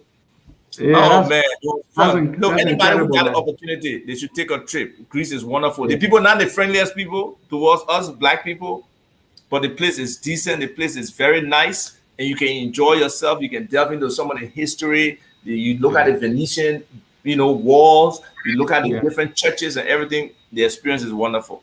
Yeah, their architecture. I'm told their food is good as well. Their food is good. Their food is good. It's not bad. What do you call it thing? The gyro. I used to eat gyro a lot when I was in college. The gyro. They have different versions. The way they make the pizza. And the fish. It doesn't have the same spice and pepper like ours, but it's really good. Nice fish. Yeah. So we've been having a ball, man. We've been having a ball. That's fantastic. Let's take some calls there, Boagai. Let's take some. Isaac is in Greece and I am in America. Isn't that beautiful? International, you can't beat it. Totally international. Good morning. Yeah, okay. Is there any way I can make contribution on the show? Or yeah, you are live. Go ahead. Hello? Good morning. You are live on the show. Go ahead. Oh, okay. Yeah, thank you, Boakai. First of all, let me say, my name is Trokan Wardwaldrich. I am calling from Perth City, that is in Western Australia. Again, let me commend Costa and the rest of the crew for the job well done in making sure you guys are. Can you hear me? Am I live? You are live. Don't listen to the receiver. Just go ahead. We're listening to you. Oh, okay. Again, I'm calling from Perth City, that is in Western Australia. My name is Trokan Wardwaldrich. Yeah, I just want to make a contribution on the show. Again, let me commend Costa and the rest of the crew over there in making sure that our people are informed on the day-to-day happenings in the country. I want to talk about the health situation in the country at the moment. Speaking about the COVID-19 situation in the country, if we can retrospect couple of months back, the health workers they protested, and then that protest, our president came out to say something. He said, he's asked the people to go back to work, and he said if they refuse to go back to work, he was going to replace them with students to do their work, and that scares the people, and they had to go back to work. But this is the situation, though. I observed that the health workers, they are protesting again, but this time they are not verbalizing it. They are not making it verbal. So because people who are suffering from malaria and curable diseases, they go to the hospital. They tell the people there's no bed here.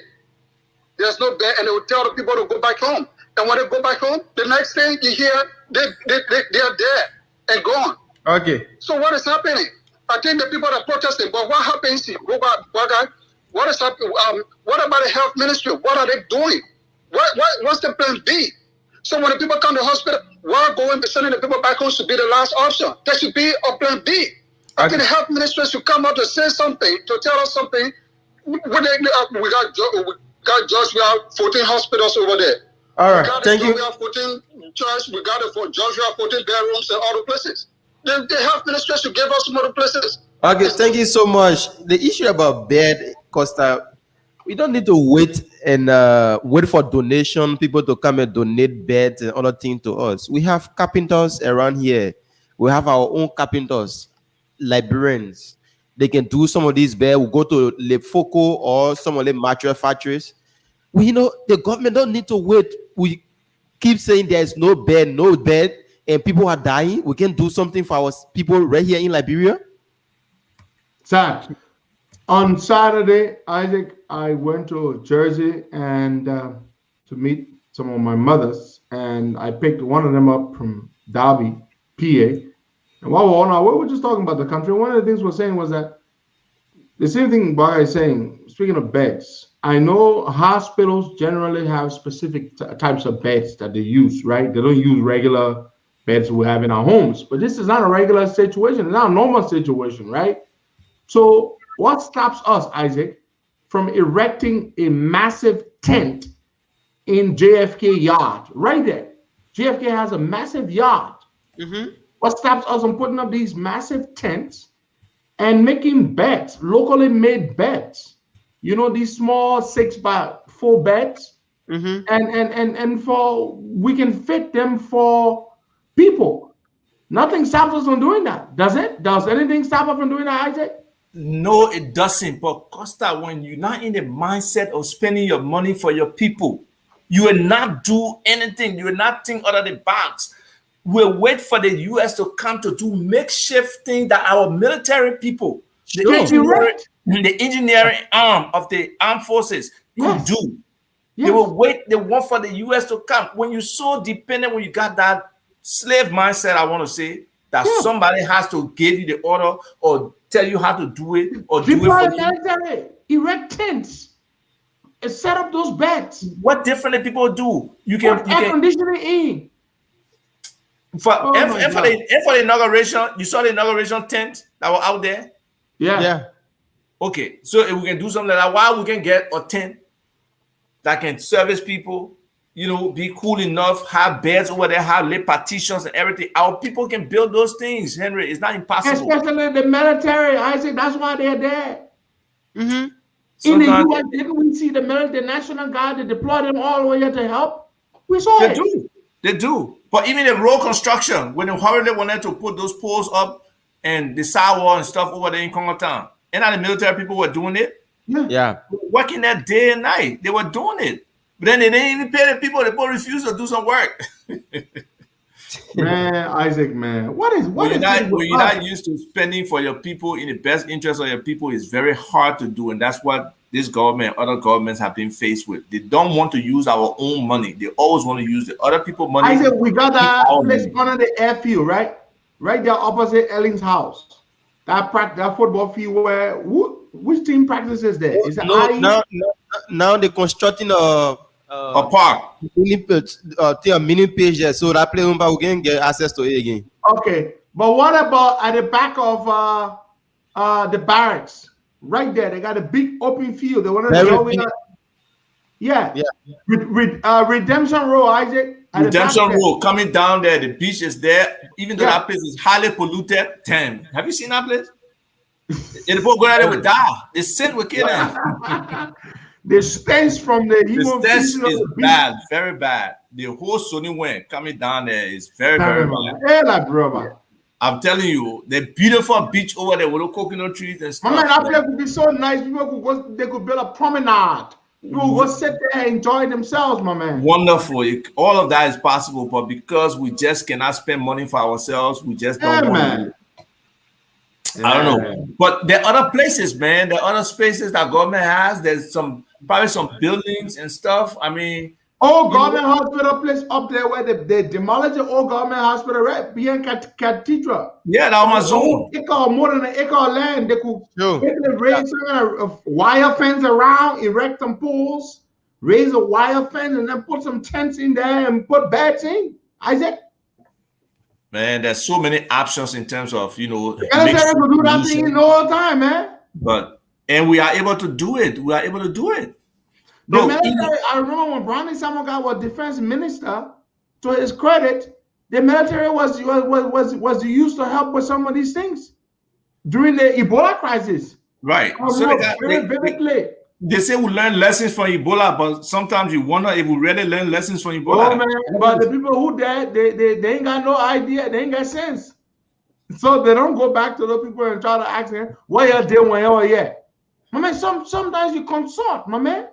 No, but Henry, even if you move into a new house, you don't know where everything is. Yeah. You gotta talk to the people who are living there before, or talk to your landlord. Otherwise, you'll be making mistakes all day trying to find out what's happening. But our men will think that when you ask, then it means that you are inferior. Yes, that's a complex a lot of people have, especially in this government. It is. We're not going to ask you guys before the guarantee say, you know, the other day, Alex coming offered and we are accepted. And, you know, let me tell you something. One of the comments people, I always tell them, you don't know politics.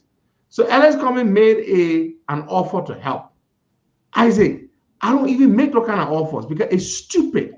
They will never listen to you. I said, why should I offer to help Isaac when I know Isaac I will never get to offer that help in practice. No, so but Ellis Cummings makes an offer. Says he accepts. Ellis Cummings' offer we know is purely political. He knows we will not work with him. He knows we are not invited to no meeting at a round table to sit and discuss what we will do about COVID. So must say I accept because we are in a crisis. But then it gets down to nothing, and then that's it. No, but if you say that way, then it's a plus. To me, it's a plus for Cummings, right? He has offered to help. His help has been agreed to. Now he can outline what he thinks are some of the suggestions that they're probably not doing, or how he can buttress currently what they're doing, because it's an open relationship now. It's a public relationship. So as much as we say don't politicize this, the fact that they are politicians, most people will see those actions as political, just how you seeing Cummings' action now as political. Of course. And we have reciprocation as political. But then Cummings need to outline what is his contribution that he putting forward now. How does he want to help? Who will I'm waiting to see it. And I'm waiting to see what we ever do when Ellis Cummings decides to tell him exactly this is how I think that's how things will play out. So I hope Cummings had a plan. He was not just doing it politically. I hope he actually had a plan on how he can. It was a political move.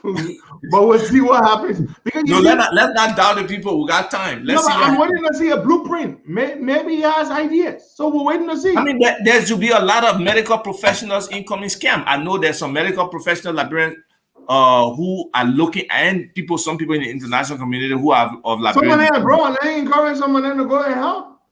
But they're rejecting them too. The people are complaining.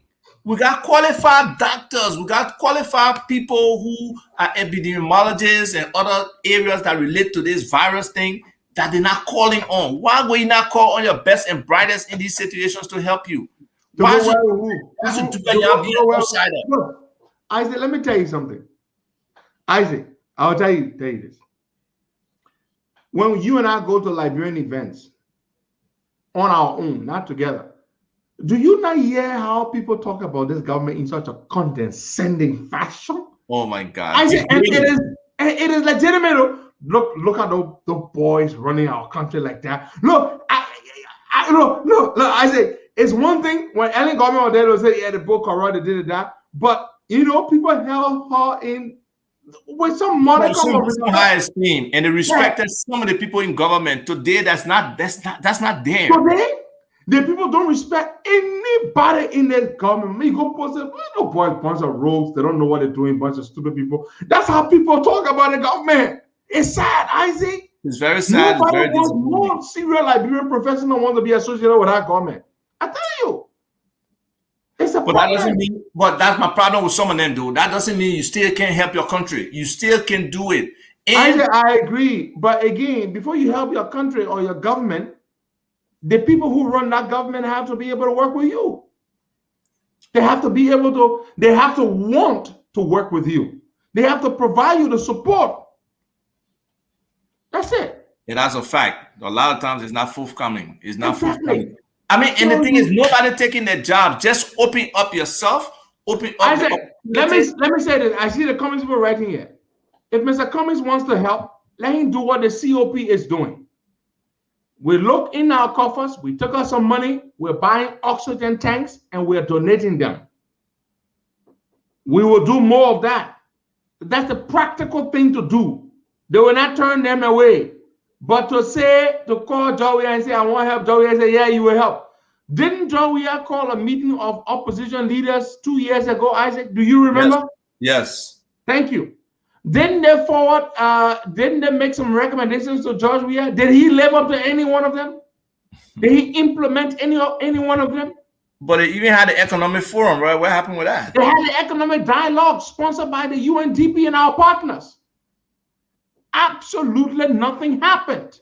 So if Mr. Cummings wants to help, he's a man with deep pockets. Buy oxygen tanks. In fact, arrange with some of your rich friends. But Isaac, people can say they're rich, they know plenty rich people, right? Okay, I had a long chat with our friend Winfred Russell last night. Winfred Russell is just a city council member here. This guy has already secured thousands of doses of vaccines. He's now waiting to get the clearance because you have to have a special permit from the government to export vaccines. He's trying to get the permits and trying to work with the government people to send them the vaccines. Thousands of vaccines. If I had those connections, that's what I would do. So Alex Cummings is a very rich man with lots of rich, powerful friends. Rather than asking John Weir, I want to offer my help, go and mobilize the resources and bring the help to the country. That's what I'm saying. No, so but we are giving oxygen tanks because that's what we can afford to do. If I had $150 million like Alex Cummings, which is what he's worth, I will go buy a few thousands of doses of vaccine or mobilize and bring them to help the Liberian people. That's what I would do. I wouldn't go to John Weir and say, my man, I want help. We say, yeah. Okay, then nothing happens. You know, the thing is, sometimes those things can be funny. The man can go and spend money and bring it and they can freeze it to the airport. My man, will go, see what Abraham will do. Try that thing. I agree. That should be a test. You should test the country. Go bring vaccine. People wanted their government wants to slow it down. I said, man, you why you think we are even say he accepted Cummings' offer to help? Because we are new in this crisis. He cannot afford to say no to Cummings or not to even acknowledge Cummings' offer. You understand what I'm trying to say, Isaac? So if Cummings brought in logistics, Winfred Russell is just a councilman. Last time we spoke for about 25, 30 minutes. Russell has already secured thousands of doses of vaccines. He's now trying to get the special, and he spoke with McGill. He told me he and McGill spoke. He's trying to get them to go through the government. Now he's not going to go to Liberia and carry the vaccine there and go administer it. But he's trying to get the special permits to get it to go there. So if Councilman Russell can do that, there are other people here too. People like Alex Cummings who got a lot of friends. Again, that is the problem, Henry. The coordination and integration of the diaspora into what happens in Liberia is so important. The guys only see it as the people wanting their position or people telling them what to do. That's not the case. There's a lot of resources here in the diaspora that can support things that happen. Look, it's just sad, man. These vaccines, more could be gotten. You got Liberians who work with some of these pharmaceutical companies. You can use some of those people to reach to the higher level to be able to build relationships and get some of those things pro bono. Everybody got some level of He works at Johnson & Johnson. He has a good job there. Very good job. He's a vice president for strategy. That's not something simple. You know, not too many people rise to that level. And, so you work at Johnson & Johnson. We want some of the J&J vaccines. My man, what can we do? Help us. I bet you call your man behind and well, then I'm calling him. My man, they got why I be cussing them. You can see I cussing them, man. You guys are too dumb. We gotta cuss them. But my man, me, I will cuss them. They are displaying themselves again. It's about educating the Liberian people what leadership is about. It's not about then handing you 5 out of 10 out of 9. Then no. There's so many different ways that you can demonstrate leadership of your people and make it happen for them. And that is not happening. That's what is so missing. That's why I really, and I can only hope that they can build some relationship with the people in the diaspora. They can look at what a guy named who was there before. He's here now in the US at John Hopkins. What's his name? Towa Yinswa, eh? Yeah, Towa Yinswa is a Towa Yinswa, even and Dr. Jala Kennedy. You know, different people that got non-profit organizations. Some of the people who have done the medical. Dr. Jala Kennedy, you got Dr. Dugbeyan. Yes. You got Cooper. What's the lady's name at Johns Hopkins too? She's I think Janice Cooper. I think that's her name. So you got all these people. But ask Towa Yinswa why did not reach out to him. Ask Dr. Jala Kennedy why did not reach out to him. No, they were not. The other day you have McGill on the show talking about COVID efforts. What does McGill know to be talking about what the government do about? And that's another major thing. You know, the people from information sometimes and the people from state, they don't know the intricacies of these things. They should not be speaking on them. Let the professionals go and talk. Yes. You can't talk everything. Leave it with professionals. But we're not doing it. You know, there's somebody saying, do you guys know how many Liberian medical professionals that are willing? The people are unprofessional, dishonest, ruthless, and have no regard for public service. It's sickening. You know, so we can just talk about it at this point, and we can take little steps that we can in our own way. Some of us, we partner with people on the ground to get an estimate to see how we can actually get some masks on the ground right there made by Liberian people that can be distributed in communities. Yeah, the COP Maryland chapter is doing that. They've raised some money in their chapter. They're trying to procure some locally made masks and distribute. Tomorrow, the COP will donate some oxygen tanks. We'll begin with the first 10. And we will then go and try to, like as I said, one of our members. So how y'all secure? How fast they will get on the ground? Oh no, other than are already in Liberia. We're going to make all their arrangement. Oh, wonderful! Congratulations. Yeah, we're purchasing them today, and we're going to go and arrange to donate them tomorrow. And we're going to try to we are going to get more because, but they are expensive. They are not cheap. So for now, we're getting 10 of them. And we are trying to get more once we have more money because we can't deplete our coffers right now, but we want to help because oxygen is extremely important. This variant, it attacks your respiratory system and you can't breathe on your own. You know? So again, you know, is it this is the thing people do. I make suggestions to Ellis Cummings and I see his people attacking me. Rather than listening to what he said, that's it. You see, Isaac, this is how the people are stupid, right? And when I say it and they say, of course, I can talk bad to us. What makes you any different from George Weah? Your guy is not even president. I'm telling him, the man worth over $150 million. If I were him, I would buy hundreds and hundreds and hundreds. I would buy a few thousand vaccines or use my contacts to get vaccines. But some of you are yet attacking me because I say, oh, no.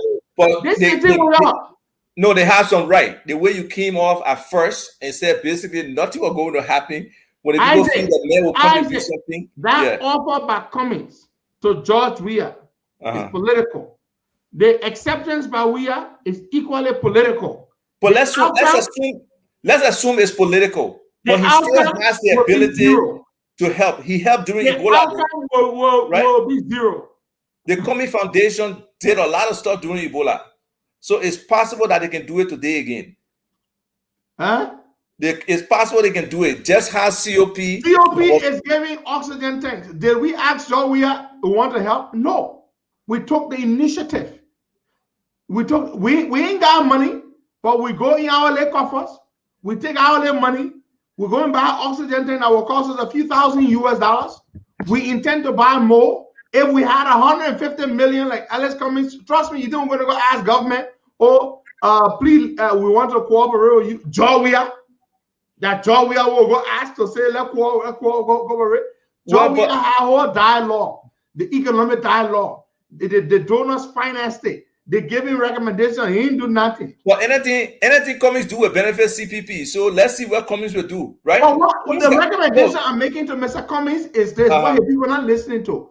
Okay. What Mr. Cummings needs to do, he has connections, he has lots of money, use his connections and mobilize resources and deploy them himself through his Cummings Foundation. That's the thing I'm saying, Isaac. Cummings, through a foundation, has already been doing some good work. So you got money, you got access to lots of friends who got deep pockets. Ask them to help. That's all. Ask them to help. And don't wait for Joe Weah. Because Joe Weah will never call Cummings to the table to sit down to discuss COVID-19 issue. Trust me. He will not do it. Look, calling in some of these favors from your rich friends, it takes a lot sometimes to do. Calling to these companies, it takes some work and effort. I don't think Cummings wanted to go that route before bringing stuff to the ground. And there are all kind of funny things around it. So he got a green light now. Let's see what he will do. He got a green light. Let's see what he will do. Our people need the help. But the Cummings people, oh my God, they're so interesting when you talk about Cummings. They get so angry. You're no different from seditions. You're no different. When you talk about Cummings, they all get, even Joe Bugger, this goes to him too. If he wants to help with the COVID. No, Joe Bugger living on credit. You ain't got no money to go buy anything. You got friends, then let them bring something. Yeah, well, anybody who can live on credit has to have good integrity to live on credit. But they don't stay in America. They don't stay in America. I don't know. I think so. Yeah. I think it ticket said July 7th. So everybody he tried to meet, his first word should be, hello, I'm Darrell Dillon, Senator, Liberia. We need some medical supplies, we need some oxygen, we need some masks. That's the only thing you be telling people. But I should said, not be wasting money for personal thing. You know what's sickening? Michael Padmore, he's a nice guy. Padmore lives in Minnesota. Padmore called me and said, "Oh man, we're having a fundraiser thing. We want to raise some money to try to raise some money to help with the COVID thing in Liberia." He called me on Friday. I said, "Man, Padmore, it's a good effort, to be honest with you."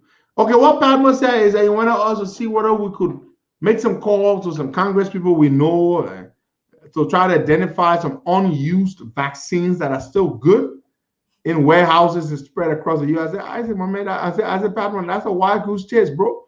I mean, first of all, we don't even know where they have unused vaccines that are still good.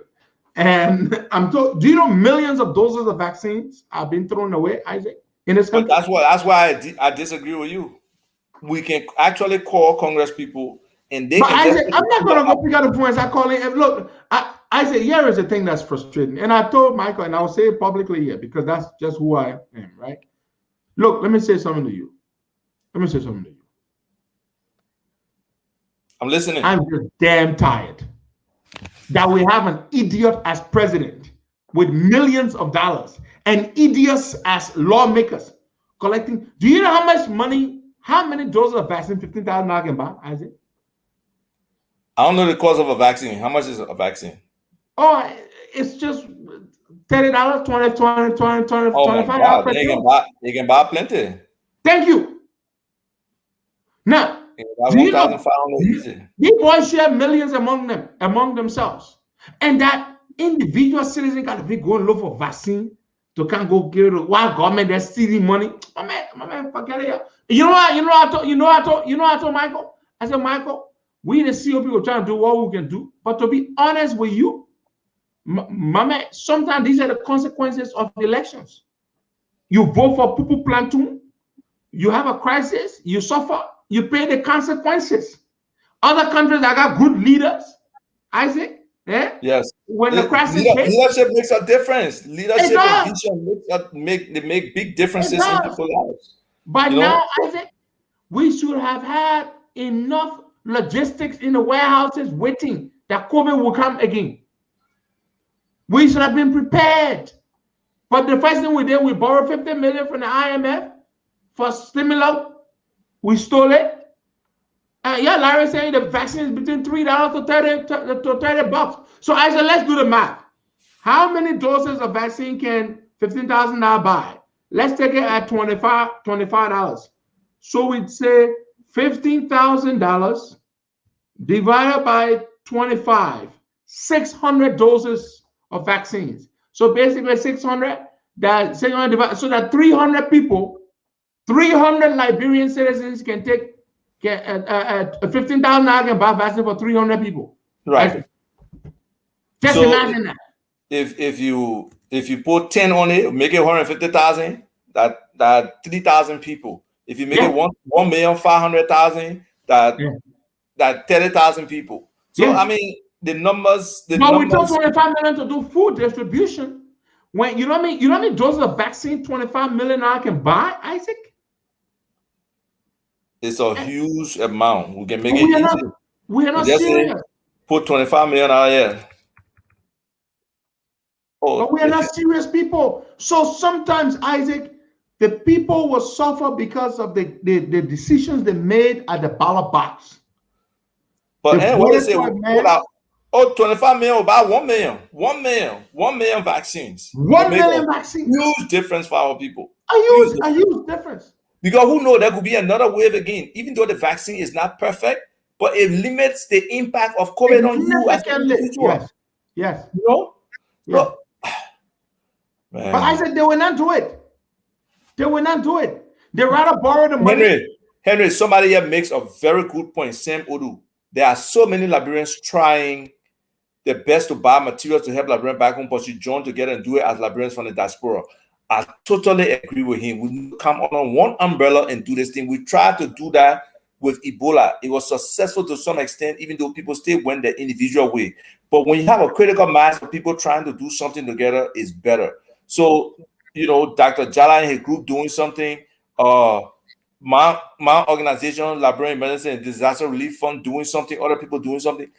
I think what the medical mission is, some Muslim guys have in New York, I don't forget the name of it. They're doing something, other people doing something. We really need to come together to see how we can get some kind of economies of scale in some of the efforts we are doing, because individually it will not work. Yes, we send some things here, you send some things there. Somebody will get something from the hospital, but we really come together and go directly, like as a group, to people who producing vaccines and stuff. We can get more for our country. So don't ignore the suggestion that somebody made to you about us calling lawmakers or calling manufacturers. Is something that we need to do. From Ebola, we still got template letters about getting them out. Isaac, let me read for you. The executive manager just posted this. Okay. The president of the Republic of Liberia, His Excellency Dr. George Minor, departed the country early Monday, June 28th, this morning, the man gone, for Paris, France, to participate in the 2021 Generational Equality Forum. Several heads of state are expected to attend the forum. The 2021 Generational Equality Forum will convene governments, international organizations, civil society organizations, youth, private sector actors, and activists. As the feminist in chief, Dr. Weah will address the forum, calling on the world to make concrete, ambitious, and sustainable commitment towards achieving gender equality. Dr. Weah is accompanied at the forum by Honorable D. Mazda Kimaya, Minister of Foreign Affairs, Honorable Daniel D. Zianka, Minister of Defense, Honorable Willemetta Piso Ta, Minister of Gender, Yuyi Nangbe, Maritime Commissioner. What maritime people, defense minister, then going to do the women conference? Let me read further. Others are Trokonkwi, Minister of State or Portfolio, Downtown DP. The 3-day forum will also galvanize a multi-stakeholder ecosystem to advance gender equality, to ensure sustainability, and blah, blah, blah, blah, blah, blah, blah, blah, blah. President Weah is expected to meet France, the French President Emmanuel Macron on the margins of the forum. On the margins. Look at that kind of thing. On the margins of the forum. He's not saying having a meeting with a man. I on the side like you meet a man. And then I see the say that why is it? Why you leave it out? Today is credit. Once you put Macron name, we are meeting Macron. But that doesn't mean we even meet him. We are talking, the man gone. The man already in the air. While we're here talking about the man coming waste money, the man is already gone. The man cannot listen, Isaac. What kind of human being is this? Why the gender minister couldn't be the one representing? Why she couldn't go? Why he needs to go? What will be his contribution? I really want to see what will be his contribution, which forum he will address, what will be the content of that discussion compared to what's really happening with gender. He speak well. The speech they even wrote for him, does he even understand it? Yeah. Let alone talking about, I see Larry. My man Larry, you joined at the end of the show. Larry, welcome. I just wanted to come in for 5, 10. But man, the guy gone. The man gone. The man gone. It's on the executive mansion website. We are going to France. He ain't give a damn. This is why I tell you, this got something wrong with the guy here. In a crisis, my man, people are dying left and right. You spend 150 grand to take 37 people to France. My man, Costa, let me say something on that. I just came in 5-10 minutes to say something on that real quick. Back in 2014, Ebola hit Monrovia. December 2013 or so, Ebola came in through Guinea, Lofa. They hit Liberia in the early part of 2014. I can remember because I was doing a project at the city of Houston, and I remember everybody was calling on Madame Sirleaf to stay home, especially the Seditians, right? Because Madame Sirleaf had jumped on a flight and she was over in Italy. And if I remember correctly, I think Benana Ure made a statement He said Bureau did make a statement, and he that's told when her. Jeremy Pia called him a scratch card seller and a farmer. Exactly. He told her, you need to be here and lead this effort. And her response was, oh, my health ministry has this thing under control. Under control led to Liberia having the worst number of people dying from Ebola in the history of that disease. A disease that started back in the 60s in Marburg, Germany, eventually hit the Congo. It was the worst ever because she failed to lead. Here it is, it can fast forward with COVID. The president should be leading this effort. You don't take a huge delegation, especially you guys were just discussing how much it costs to buy a vaccine. You can take that money and put it directly into buying a vaccine. Look at Botswana. Botswana purchased over 2 million vaccines to inoculate or vaccinate the entire population. That's leadership. You should stay home. Why are you taking Eugene Nangwe over to France? For what reason? That's what's killing Liberia right now. It's just poor leadership, poor decisions. We're wasting money on the wrong things in that place. That is what's hurting us right now. And election does have consequences, and people need to think about that when they go to the polls come 2023. Are they going to fall for this same scam, allowing poor leadership to make them suffer? No, they don't deserve that. So yeah, I wanted to touch on that because I didn't think that he was going to leave. I thought he was going to change his mind, show some leadership, and stay. There was a part of me that really thought he was going to change his mind, guys. Yeah, but how do you convince other people to go to the country to go help when you're leaving the country? This person makes a great point. Why the VP, who's a female, couldn't represent the government since the focal point of the conference is gender issues? Yeah, the VP is a woman. VP and what they call her, the Minister of Gender and the Minister of Commerce, the three of them, they were gone to represent the country. I don't understand it. Larry, you are right. Larry, I was one of those killing Ellen for not coming back to the country immediately when Ebola started going off. We as citizens were on her, we're behind her, and it's just so sad. I mean, history is repeating itself in the worst kind of way. Guys, this is extremely sad. This is extremely sad. George Weah is not going because that conference is important to him. George Weah is going because he loves to go to Paris. He bought a $3 million condo there where his son lives in the people's upscale neighborhood where he throws the party with the loud music and the girls. And that's where George Weah is going to have some fun while people are dying. He does not care. It's poor leadership, man. You can't do that. Oh, man, the people deserve. Look, they say there are two things. They say the government is a reflection of the people. That's one. And then the people deserve what they get. That's two. The Liberian people deserve all this. It's sad, but it is a truth. When you make bad decisions at the polls, you suffer the consequences. That's it. What's the philosophical question? Poison or Jolobo? Jolobo and poison. But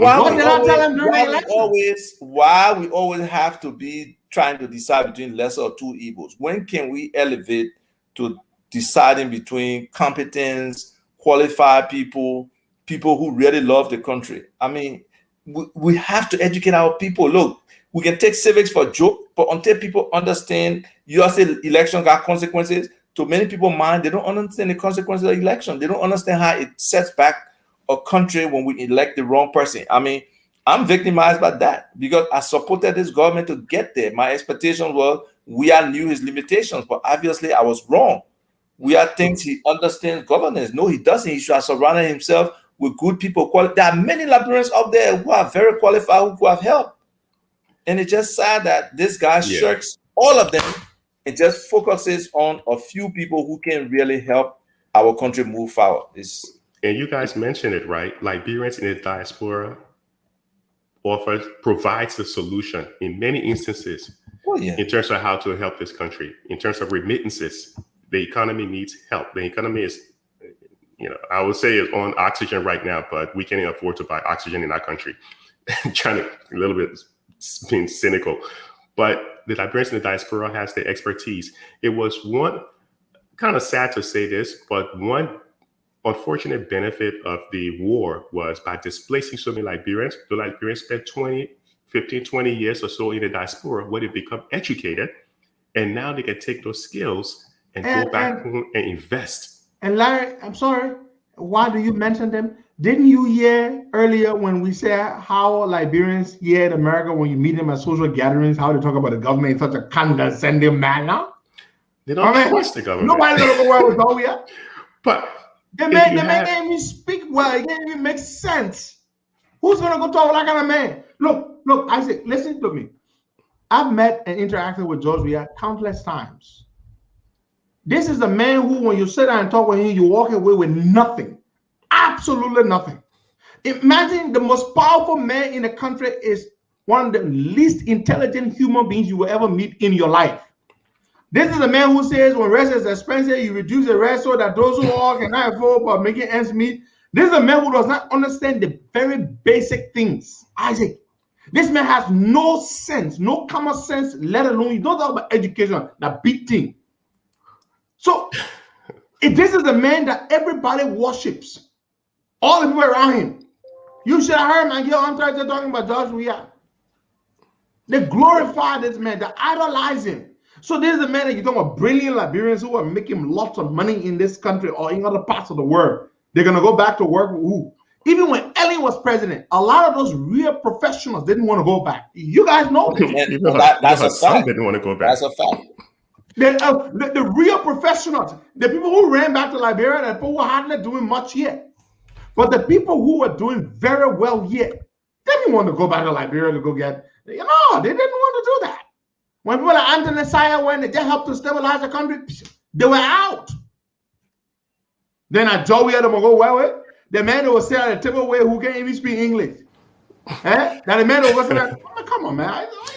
And you know, I can't even waste my time to sit down and have a meeting with Joe Weah. Joe Weah cannot even honor. We are not on the same level intellectually. The man IQ is extremely low.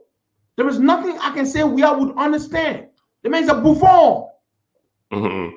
And you know, one thing you guys mentioned earlier when you talk about Cummings and his connection, Cummings does have a lot of connection. I remember I was in New York at the Ford Foundation about a year and a half ago, and one of Cummings' top guys, Joel King, you all know Joel King. Joel King was with us, at the Ford Foundation right there downtown Manhattan. And the guy who was running the Ford Foundation, he said, "Oh, gentlemen, I just had dinner with Cummings last night." So Cummings have this, the Ford Foundation, you know how big the Ford Foundation is. Cummings have that level of connection. He can make things happen. He should make it happen without, I know it's important sometimes to do things through the government, but he needs to do it outside of this government because I don't think he's going to get the level of support that he deserves. If he wants to do anything. He's going to be wasting his time. If Cummings were to go and mobilize some vaccines right now and inform the government, I have vaccines coming on a cargo jet. They will be arriving at the airport. The government will be embarrassed to let those vaccines come in. They will never stop them. So Cummings does not need George Weah to do anything to help his country. He can do it. He should do it outside of Weah and the government. He can do it outside of Weah. Yeah. I do not doubt Cummings having connections. I said it myself. No, yeah, you did. He has a lot of connections, and he has a massive fortune on his own. So help your country. That's it. You don't need George Weah. Yeah. Help your country. So the man wants $150 million easily. Let's see what Cummings' plan is. Because if I were him, I would have already had a plan in my hand. I try to be just a blind man. If I say I come in chunky, that means a rock in my hand. If I was him, and having said that, I want to help, immediately I would be proposing the prescriptions and exactly what I would do. Before I say I want to offer to help, you're right. Right. Is there a statement from the CPP as it relates to the president and his trip to France? No. CPP will not speak to that. Of course not. CPP should be at the front of these things well before it happened. While the president left the country, CPP should be calling a big press conference now to tell it and kneeling it. Weah for his poor leadership. So like a father leaving his sick. No. But the CPP, they're talking about people about lockdown, right? And that's what you're only talking about. She's the chairman of the CPP. But that's not CPP's position, a Yombi's position. I know, but it's hard to separate what the leader is and what the organization is. That's why leadership requires you to carry yourself as a representation of your institution at all times. That's why George Weah is an embarrassment to many Liberians, because he's our president. You can separate his individual escapades from his presidential responsibilities. We're supposed to see anger.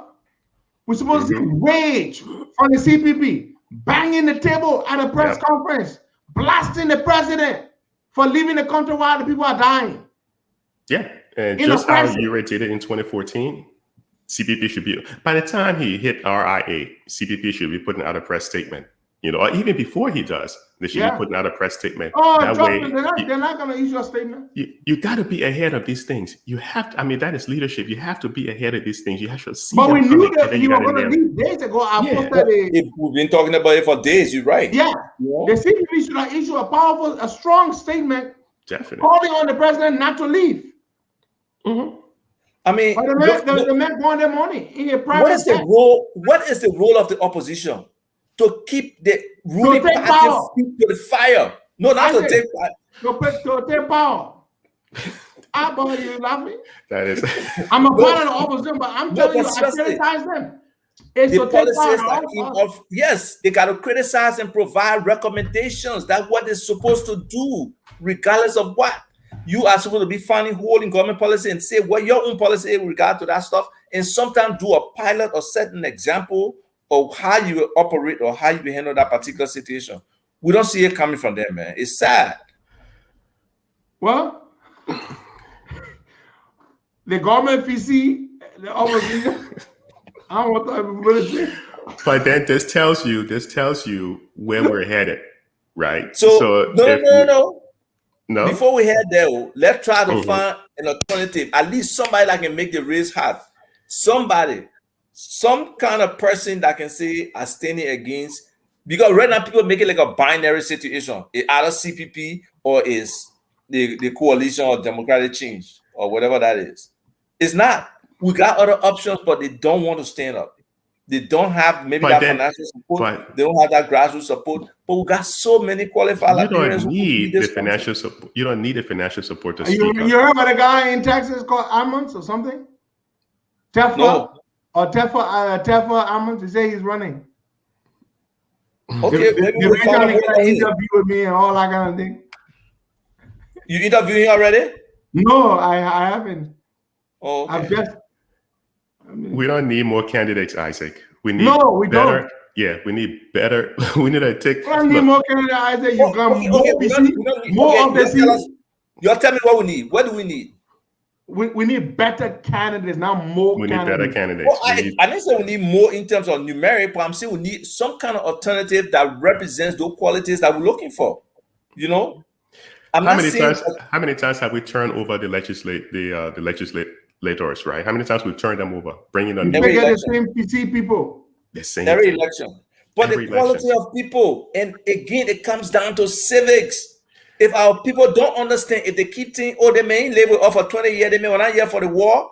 If they keep having that perspective, how can they get the better people who got exposed, who got some level of capability? Now, my man, la throw and I'm small throw, yeah. That's small throw. It's so sad with all the resources. Sometimes when I think about it, I can't imagine how we have been a country for 173 years. 173 years. Going on 74. The house been dragging, Isaac. But how can our people be so uneducated? I just cannot understand it. 5 million people. Yeah. And we only got what 20% maybe, if that, of educated people. Then we got all this right now. I saw the other day some kind of organization for higher education accreditation where they want to expose all these fake academic fraudsters that in the government or just all around degrees. Yes. Coley is leading that effort. And before Martin Coley, I didn't realize so many people in the country didn't really have a degree. They've been faking it. Then he started posting, and I started seeing some of the colleges and universities these guys went to. And I'm like, whoa, these guys are walking around with PhD. But the most recent post where he said, look, if someone is giving you an honorarium, if you're just having a doctor before your name. But the guy does you're not supposed to be using it. You cannot use it. That stuff that George, we are keep dealing or people keep referring to doctor. It's embarrassing. You're not supposed to be It's using embarrassing. it. Very embarrassing. Dr. We are that dull, man. But it goes to show the sycophancy that the fact that nobody sickening, man. can tell the man that this is wrong. You're not supposed to be And you using can't it. use it. It's not meant to be used. You already have the highest King title. had 300 doctors. Did they call him Dr. Martin Luther King? What kind of nonsense is that? You already have the highest title in the land. You're president. You don't need a doctor before that, especially one that you haven't earned. So stop using it. And the people can't even tell him that basic information. They can't even tell him. My man, Larry. Come on, man. In cabinet meeting, the man held up his phone in cabinet meeting. He pulled up a video, a conspiracy theory about the vaccine turning people into green monsters. And he showed the video around. He said, I'm not taking the vaccine. Who told you to bring vaccine yet? Who told you to bring vaccine yet? I'm not taking your vaccine. He held the video around and showed it all over to the people. Then he asked the people, you're not taking the vaccine. Everybody said no. Whether they had taken it or not, they had to tell him they hadn't taken it. Because they are afraid to say they had taken it when he, the president, said he's not going to take it. Look at that network. Man, it's embarrassing, man. That's why I say I will never work in any government for any president. So you can look at me and tell me nonsense. I can tell you the truth. I'll tell you the damn truth. You will fire me. I said, Mr. President, you are the president. You got to take that damn vaccine. You can't sit here and got to conspiracy theory. So you better than Joe Biden who took the damn vaccine. That guy will talk to you. Me, that guy looking. My Hagen thing, nobody more. That's why I can't work for president. Because president don't fire me. It's nonsense. How you can be president and be telling people you be a conspiracy theorist? You see the video? The video is the potential monster, green monster. What a mess, you know. No, Henry, so I don't want to believe Joe. We did that, man. Seriously. My man, I'm telling you, in the cabinet meeting. What? Cabinet meeting, my man. The people called me. They told me, they said, my man, the president displayed today in cabinet meeting. The men were banging the table. Look, why you think the man? Baga play that audio again. The man constantly asking people about corona. He never mentions vaccine. Play. The man hates the vaccine. But me, let me just guess corona. Would that would know? Let me hates the vaccine. No, Costa, you can wish down our president. Man, I'm not wishing it. I just say, let me catch it that I will know. Everything got consequences. I was just saying, Larry. Did the Brazilian president ever contract COVID? He did. Yeah, he did. He was one who was denying it. COVID. He said COVID was a mess. He got it. It's shocking. By the way. Yeah, and Brazil had one of the worst cases. Brazil was worse than India overtook Brazil. Because the president was believing these conspiracy theories and stuff. He wasn't believing in the vaccine. He was telling people COVID wasn't real. Magafuli, our own man that we all admire. Didn't he say COVID was nothing? Yeah. Did he not ban the vaccines and stuff? Yeah. You saw what COVID did to him? Yeah. That's true. Okay. Be there. Everything got consequences. Play the man audio again. Let man just get COVID, especially that new variant. That time will know what the vaccine can turn into green monster. So sad. So where are we? Magafuli, that COVID dead in. Mm-hmm. Baga, will you play the thing, please? Yeah, John. He's working on it. Yeah, y'all listen to your man. He said the mask wearing should be everyday activities. Yeah. Everyone, big or small, fellow citizens and residents, mask wearing should be our everyday activities.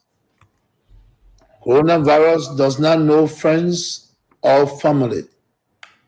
This virus attacks everyone, big or small, old or young, rich or poor.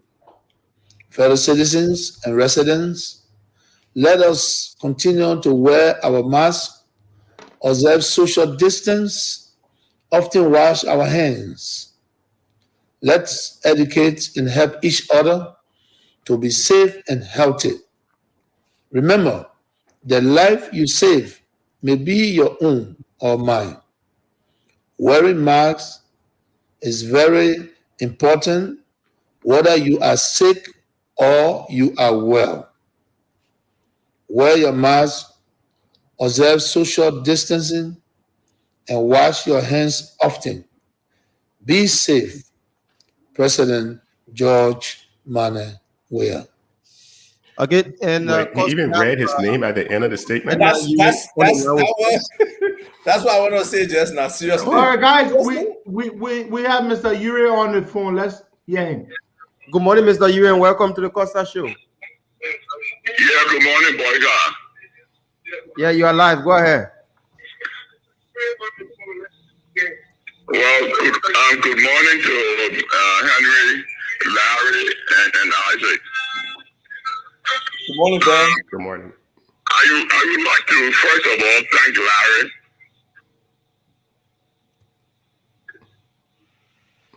I would like to thank Larry for mentioning what happened at the initial start of the Ebola crisis when I called Ellen and Isa to return to Liberia and treat Ebola as an emergency.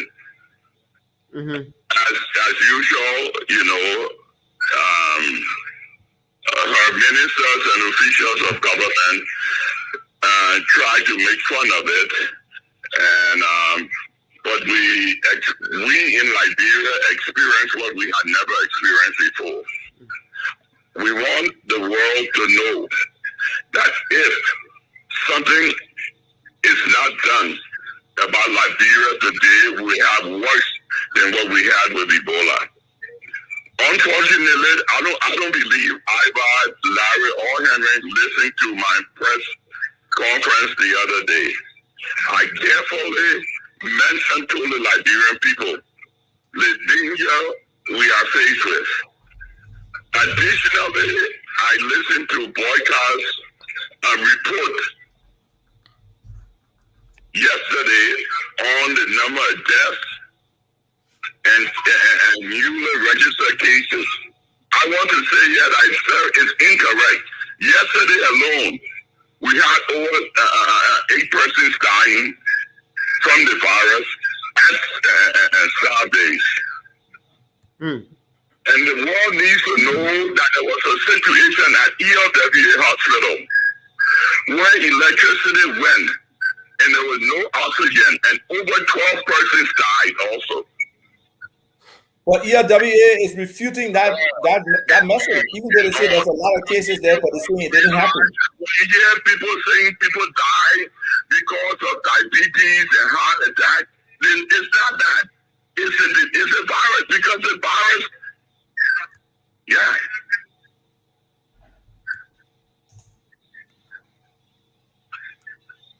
I will lose Tell him to go on, Maka. We are listening to him. This situation, and we have issued the alarm.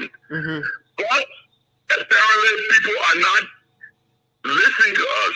We have done it, and it's wrong. It's wrong for you all to say that the CPP has done nothing. Look, gentlemen, we must lay aside our political ambition, because all of you all there got political ambition. We must look at the good of the country. Our people are suffering and they are dying. Okay? All of you all are one way or the other a part of CPP. Come and help us. Join us in this campaign to bring the world attention to Liberia. We need it. So in the United States of America, call your congressman, represent the White House. There is a need for the international community to intervene in Liberia. We are in a crisis situation. People are afraid to leave their home. This is serious. And the report we're getting is about 1/10 of what is really happening in Liberia. People are dying daily.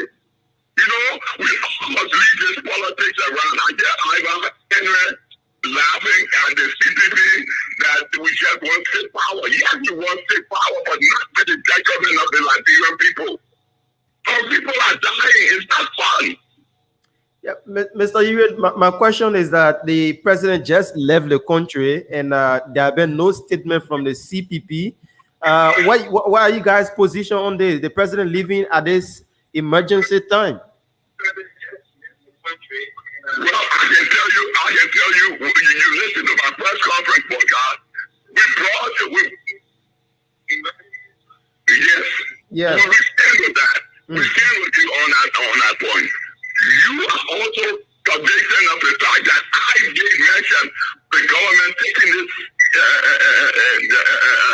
this third wave of this virus attack on Liberia seriously. And we call on the government, we call on George Weah to put aside his ego and think about the lives of the Liberian people and bring all the needed hand on board to see how we can fight this disease.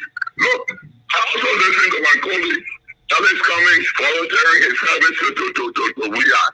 Weah knows very well that anybody he calls on this time to help, they will help.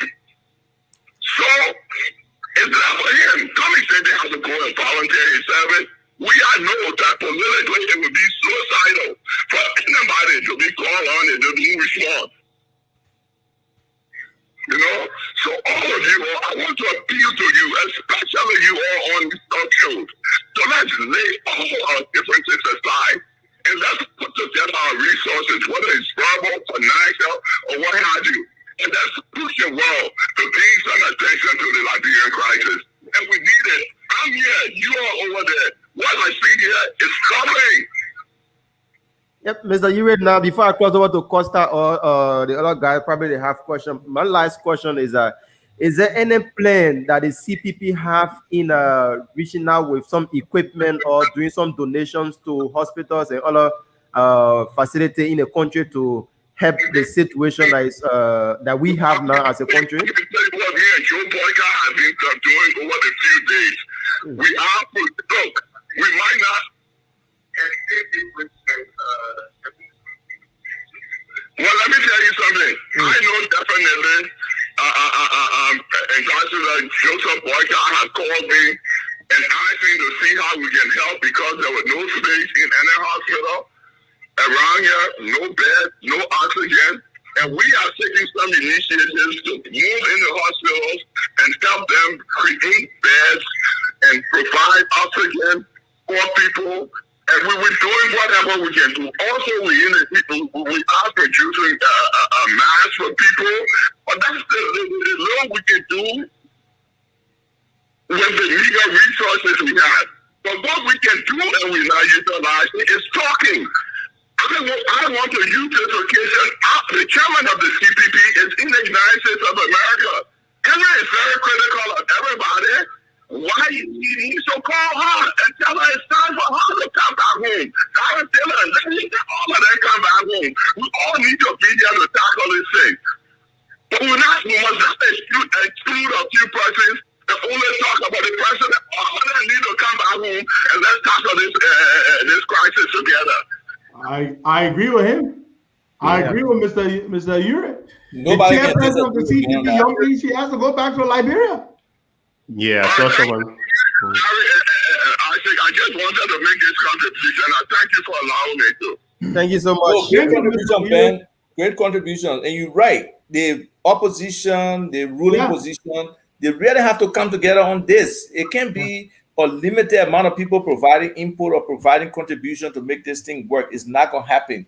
The professionals in the diaspora, they need to come together and present themselves the same way coming offer. Let them directly, openly, publicly list their credentials and offer their services to the government of Liberia. Let's see what the government will say. Because there are qualified people here with experience, people who went through it during Ebola and other times, different organizations that really provided support and help. Let's see whether the government will reject that. Sometimes you got to put the government on the spot because our people need it. Let me say two things real quick, and I'm glad Mr. Uriel called in and made that point because history has a way of repeating itself. Call you just because you praise him, man.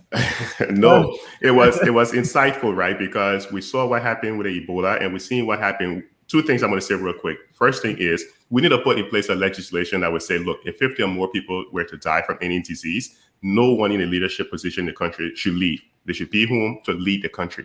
right? They shouldn't. And I saw someone posted that Senator Lawrence was here. I didn't realize it. So I didn't know either. I didn't know. Yeah, and so he also raised when she all the way here, how she can be calling for lockdown? What kind of nonsense is that? That's what I was about to say. We shouldn't be selective. Yummy is the chairperson. She's here, and it's Dylan hard for us to call for the president to go back to the country. That's what I was going to say. We shouldn't be selective in terms of just criticizing the president, which is what he mentioned as well. We need to kind of take all of them, put them in this one basket, and say, look, listen, you guys are in a leadership role in our country. You should be at home leading this effort. I mean, I've absolutely. She shouldn't be here telling somebody to do a lockdown. So yeah, two things. I mean, we need to first change this because she said they should get Gary, sardine, lunch on me.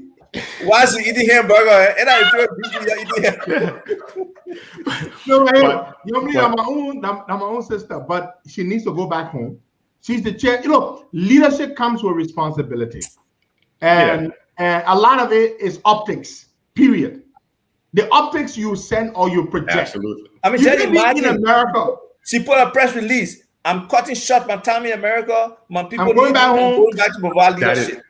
That is leadership. And when we don't criticize them for doing that, then in a way it looks like some sort of a motivational blindness because we only see the wrong that others are doing and not seeing the wrong that people we support are doing as well. But we know this thing is going to happen again. So we need to put something in place that will stop it. Otherwise, it's going to the next person coming in, president coming in, is going to do the same thing. As soon as something happens, boom. I mean, but why would we have put together an entourage like some rap musician to travel to France during a crisis? I have no idea. But yeah, definitely. I mean, the guy can listen. What? Yeah. If that man had issued a statement, guys, saying, even though I had planned to attend this conference, but due to the scale of the crisis in my country, I shall not attend. That's leadership. That's leadership, right? Being at the front. When I call the guy idiot, you can say, oh, Costa, man. Look, the guy is the textbook definition of an idiot. A father leaves his children at home. The children die. He said he's going to go visit a friend. That's exactly what the man has done here. Joy Howard Taylor is a woman. She's educated. She speaks very well. Unlike him, who speaks gibberish, she could have made a far better representation than the joker. He goes there, they will be speaking good English, which he will not even understand. So while he's in France, who's the head of government right now? Joe Howard Taylor is still in Liberia. Who's the head of government right now? I think McGill has returned. No. Samuel Twain. Even worse. Look at the disrespect for the vice president. Worse. Look at the disrespect for the vice president. Yet you're talking in 2023. You're running campaign saying you're trying to bring all the political parties together. Do you know Samuel Twain worse than McGill? Guys, I know the two guys very well. Very, very well. Twain is worse than McGill. Let me tell you why. Seriously. Twain is in his position. I will tell you why. I interact with the two of them. McGill Blackman, we haven't talked in over 2 years, even though he sends messages to me through intermediaries, and I send messages back to him to go to hell. But I will tell you this. McGill is not very smart.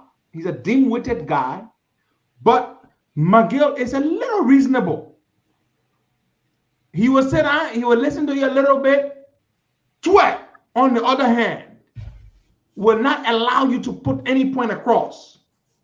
Instead, he has this bloated and grandiosity, this delusion of grandeur about himself. He thinks he's the smartest guy walking on planet Earth. Twain does not listen to anything anybody has to say.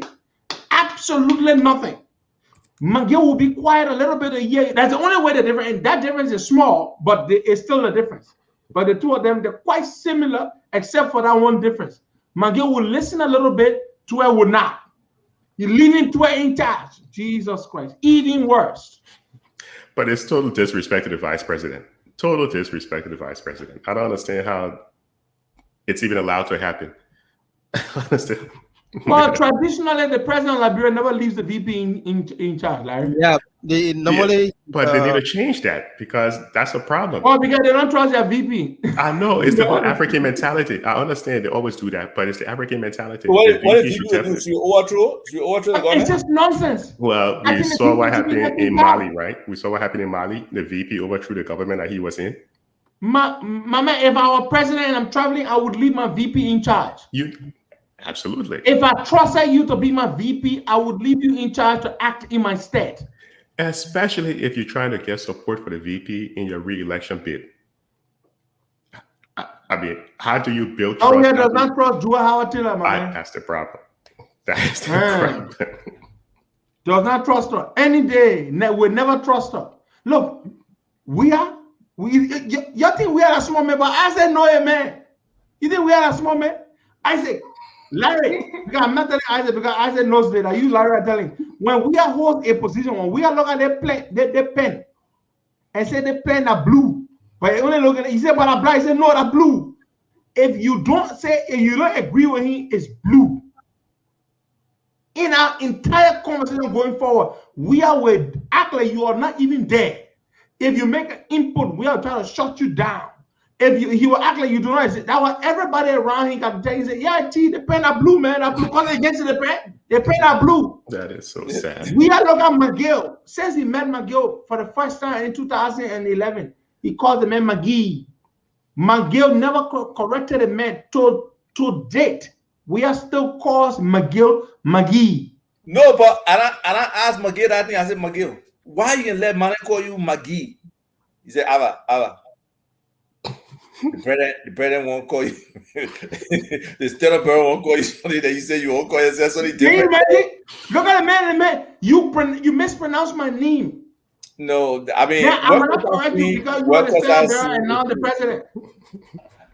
Does not entertain dissension, and maybe that's why we don't get along because I can't agree with nonsense or But I said that's why the man ain't like you. I said call. I said the man talking about you because I said we'll be in America. We were living like bro. Yes, I said, man, hey, hi, you I know all.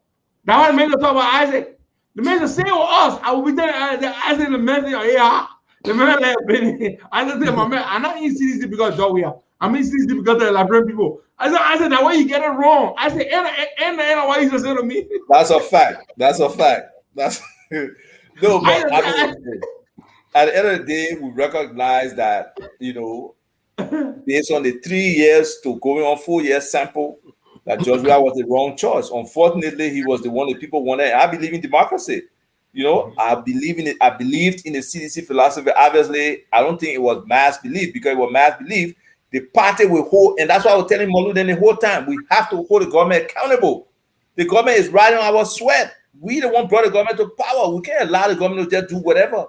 But I guess maybe the force of George Weah personality, and then some people want jobs, some people want benefit. They were not ready to stand in opposition to some of the stupidity going on in government. And I couldn't do that.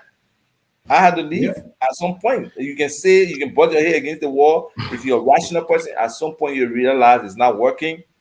You don't have to be there. You're not dependent on anything for that. They couldn't convince you to drink the proverbial. I ain't drinking that stupid Kool-Aid. No, that Kool-Aid, you wasn't drinking it. I'm sorry. What about the Madagascar tonic? You didn't go for that either. Let me put this challenge out there. Will Senator Lawrence and Senator Dillon take the initiative and the leadership to cut their trip short, to go back home and lead the effort in Montserrat and Grand Bassa counties? That's the challenge for them, to see if they can show that leadership and cut their trip short. Go back home. Definitely. Will they do it? Let's see. I doubt it. They look. They don't need to be here, to be honest. You need to be with your people in times of crisis. Whatever opposition or whatever ruling position, you need to be with your people. There are people here who are willing to help whatever they want to do. The first thing, most of them don't know the people here that they want to meet with. It will just be photo apps. But the substance of what could happen for them is done by other people in the diaspora. That's why the diaspora is so important, and that's what many people miss out on. The role the diaspora can play from an intervention and a supportive standpoint. They're leaving that out. So they need to go back. That's one. Two, Henry, somebody just made a suggestion that we should try to raise funds. Let's try to see the organizations that are actively doing stuff between now and tomorrow and see how we can build a platform around that to provide some funding. I know the COP has emptied their coffers. Yes, we understand that. But there are other people who are willing to give in a structured way that can impact our people. So let's offline really discuss this to see how we can present I mean, something I that agree bring with people you. to be I able agree. to help, because people want to help. It's just that some people don't know how to help, and some people don't trust someone to help. That the people who will receive the help will do what it takes, but we have to do something for those people on the ground, you know. And luckily for us, the last thing, the COVID second wave, I think it happened around elections time. So people are giving buckets, people are giving soap and stuff like I said earlier. Lawmakers, they're not giving anything right now because election are right around the corner. They're not doing anything. You know, they're not giving masks, they're not giving this, they're not giving that. So if we, the citizens, can try to help that situation and make a difference, you know, definitely there will be a huge opportunity. I'll talk to Dr. Jala Kennedy. I'm talking to Mosca, the mobile people. There are other medical groups on the ground who are ready to mobilize and help in communities, but we have to protect them too. There got to be something for them. They can't go on empty stomach. So people got to understand, yes, you maybe want to give supplies and stuff, but the distribution of those things and getting in the communities and all of that, it takes a little bit of incentivization of the people who will be doing the work. So we just hope people recognize that. So yeah, we're talking about raising funds. I see some people suggesting that we should raise funds and see what we can do to help our people. First of all, as I said earlier, tomorrow the COP will be donating some oxygen tanks that we bought. We're going to donate them tomorrow. It's going to be public, of course. We'll publish them. And one of my supporters, who is not a member of the COP, reached out to me and said the company she works for, they want to donate to Liberian, to at least to a Liberian charity. One of our colleagues there, who is a Liberian, recommended one company, one Liberian charity, and she recommended the COP. I supply all our documents, and they email her back, and she forwarded that email to me. They're supposed to make a donation to the COP. I haven't even told my COP people yet, but I'm sure they're hearing me now. So we should be getting a check in from that company. I think they're in Massachusetts. So once we get that money, I think we should use all of that money to buy, some masks and to buy more oxygen tanks to help, with that. And we should consider raising some money, as our people are saying, because guess what? I have experience in dealing with our people. When we ever raise money, our people come through, and we do a lot. We could raise some really good money here. We've raised money for political causes and for other causes. We should be able to raise money to help our people in this crisis, buy a lot of oxygen tanks, a lot of masks. We should be able to do that. So if that's what our people want, then we will do that. But I will have to consult, make some consultations first. And then we can consider doing that. We can raise the money, buy some masks, buy some oxygen tanks. I think essentially, guys, that's what we can do, right? Definitely. Yes. Put together a fundraising, Henry. You have the voice, you have the platform. Put it together. Like they say, this is the time for all good men and women to come to the aid of their country. Let's see what we can do. Yeah, so we will do it. We will do it. So we'll put some money together, and then we'll see what we can do. Well, guys, we've been here for long now. It's after. Oh man, Henry, you must give some commendation to your people who listen to you, whether the opposition, whether the COP, whether the anything.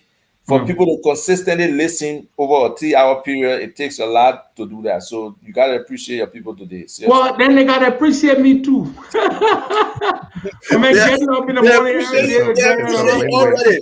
Whole day they call you leader. They call you. They really do appreciate you. They do. No, Isaac. It's never lost on me. How much these people love us and support us. Take for example, on Saturday I went to Jersey to meet some of my mothers, and they were incredible. Made delicious meals. Had a great time. Great conversation. And we are very cognizant of that. And there's something I said to them in that meeting, and I said to them, I said, look, where we are and where we've been elevated in the Liberian society and the recognition we've received internationally, all of this should be for the people, the good of the people. And I said to them, you begin to fall when you suddenly forget or lose sight of the fact that your voice and everything you are belongs to the cause or is about the cause. It's about the struggle. When you start thinking that it is about you, that is where you're about to fall. But I am constantly aware, cognizant, to use that big word. I'm constantly aware and conscious, a more appropriate word, of the fact that everything that I am is about this. The voice that we have is not for ourselves, it's not to benefit ourselves, it is for this.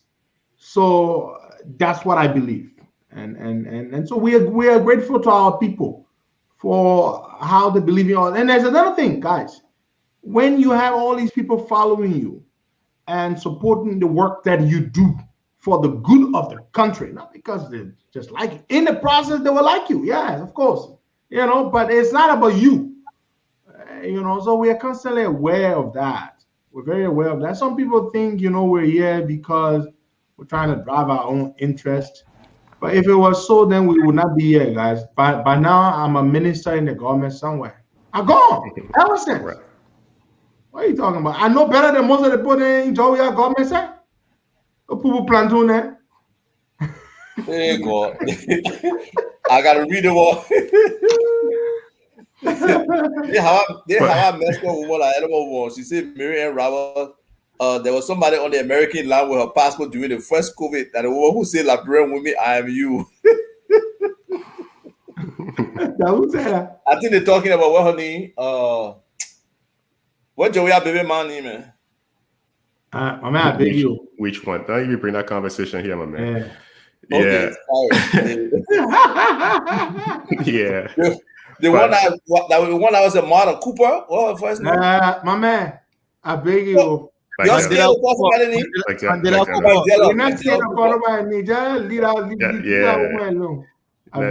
Let's not go there. But what John Pedro just said in John Maxwell's book, The 21 Indispensable Qualities of a Leader, one thing you can take away from that is a good leader encourages his or her followers to tell him or her what they need to know. Not what he or she wants to hear, but what he or she needs to know. That's a quality of a leader. So when the people are meeting with, whether it's Costa or you, Iva, or anyone in leadership, they would tell the person the truth, provided, the person is not that crazy leader who doesn't want to hear the truth, that emperor, quote unquote, who doesn't want to hear the truth. But that's what leaders do. I got corrected. They said they talking about the first lady, the Jamaican first lady. They said she was the first to join the land. You stay on that topic, Isaac. You're gonna get in trouble for that one. Somebody corrected me. I can't let the wrong information go. I gotta. Yeah, no, that's true. Isaac, it was she. It was a first lady who had that program, and on the team, she's you, and invited the first lady of Sierra Leone and all. Right. Yeah. So, no, seriously, everybody is right when they say we should not politicize this. This is about our people. Look, I mean, just this morning, 2 a.m., one of my men, my personal friend from Cottington, my Pekin, he passed away. Wow. And I don't want to say his name, but, a lot of people know it's painful that these people just going, they're not his time. This is a guy who's doing business, who's thriving, who's making a difference, who wants to help, For him to go, it's painful. On another show, we dive into the healthcare system because after Ebola, with over 700 million being pumped into the country, when you look around the country, you have a very poor healthcare system. You cannot see it. What they call him here, the Surgeon General, the Deputy Surgeon General who went to Liberia. It was a lady. I think she is the Surgeon General now, if I'm not mistaken. But her daughter and my daughter went to the same school. And I kind of, try to pick her up. Her experience in Liberia was horrible. She did not believe the things that people were prioritizing comparing to what we're supposed to be doing.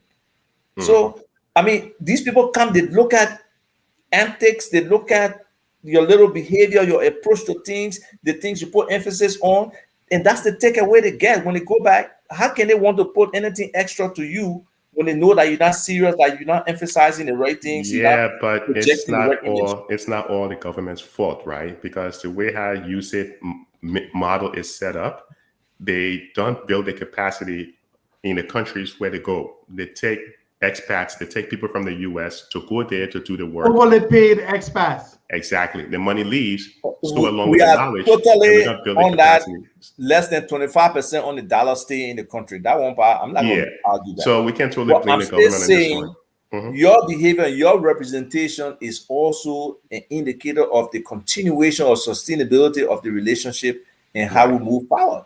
You know, the next time they come, will they come with the same level of gusto to really help, knowing that you wasted the opportunity before or you had no real passion about making a difference for your people? No, it won't be like that. But look at right now. Don't you think more international support should be flowing into Liberia right now? But even though people got their own situations they're dealing with, It's donor fatigue. It's donor fatigue. The international community is But tired. there's another element, Larry. There is donor fatigue, I agree. It actually kicked in just around the end of Ellen's term. But, Ellen's final term. But the other element is that when you have a situation where Twitter goes into donors' accounts and steals the money and calls it borrowing initiative. Yeah. And you know, I told It's you a about the confidence US. thing too, because they will eat the damn money. Yeah. And I told you the US arrested a couple of people for doing that and jailed them for doing that. So yeah. Those two Liberian guys for eating USAID money. Yeah, so Twe doing that and calling it that fancy word. He's very good at words, though. Give him credit for that. Yeah, but that you cannot overlook that one thing. Put money in the I borrow it. Yeah, and this was not just one country. This was 9. So many 9 9 different countries involved. That was really, really bad. That was They really, all really wrote bad. the thing. I published that thing. I broke that big scandal. That was really bad. Borrowing initiative. You can't overlook that, man.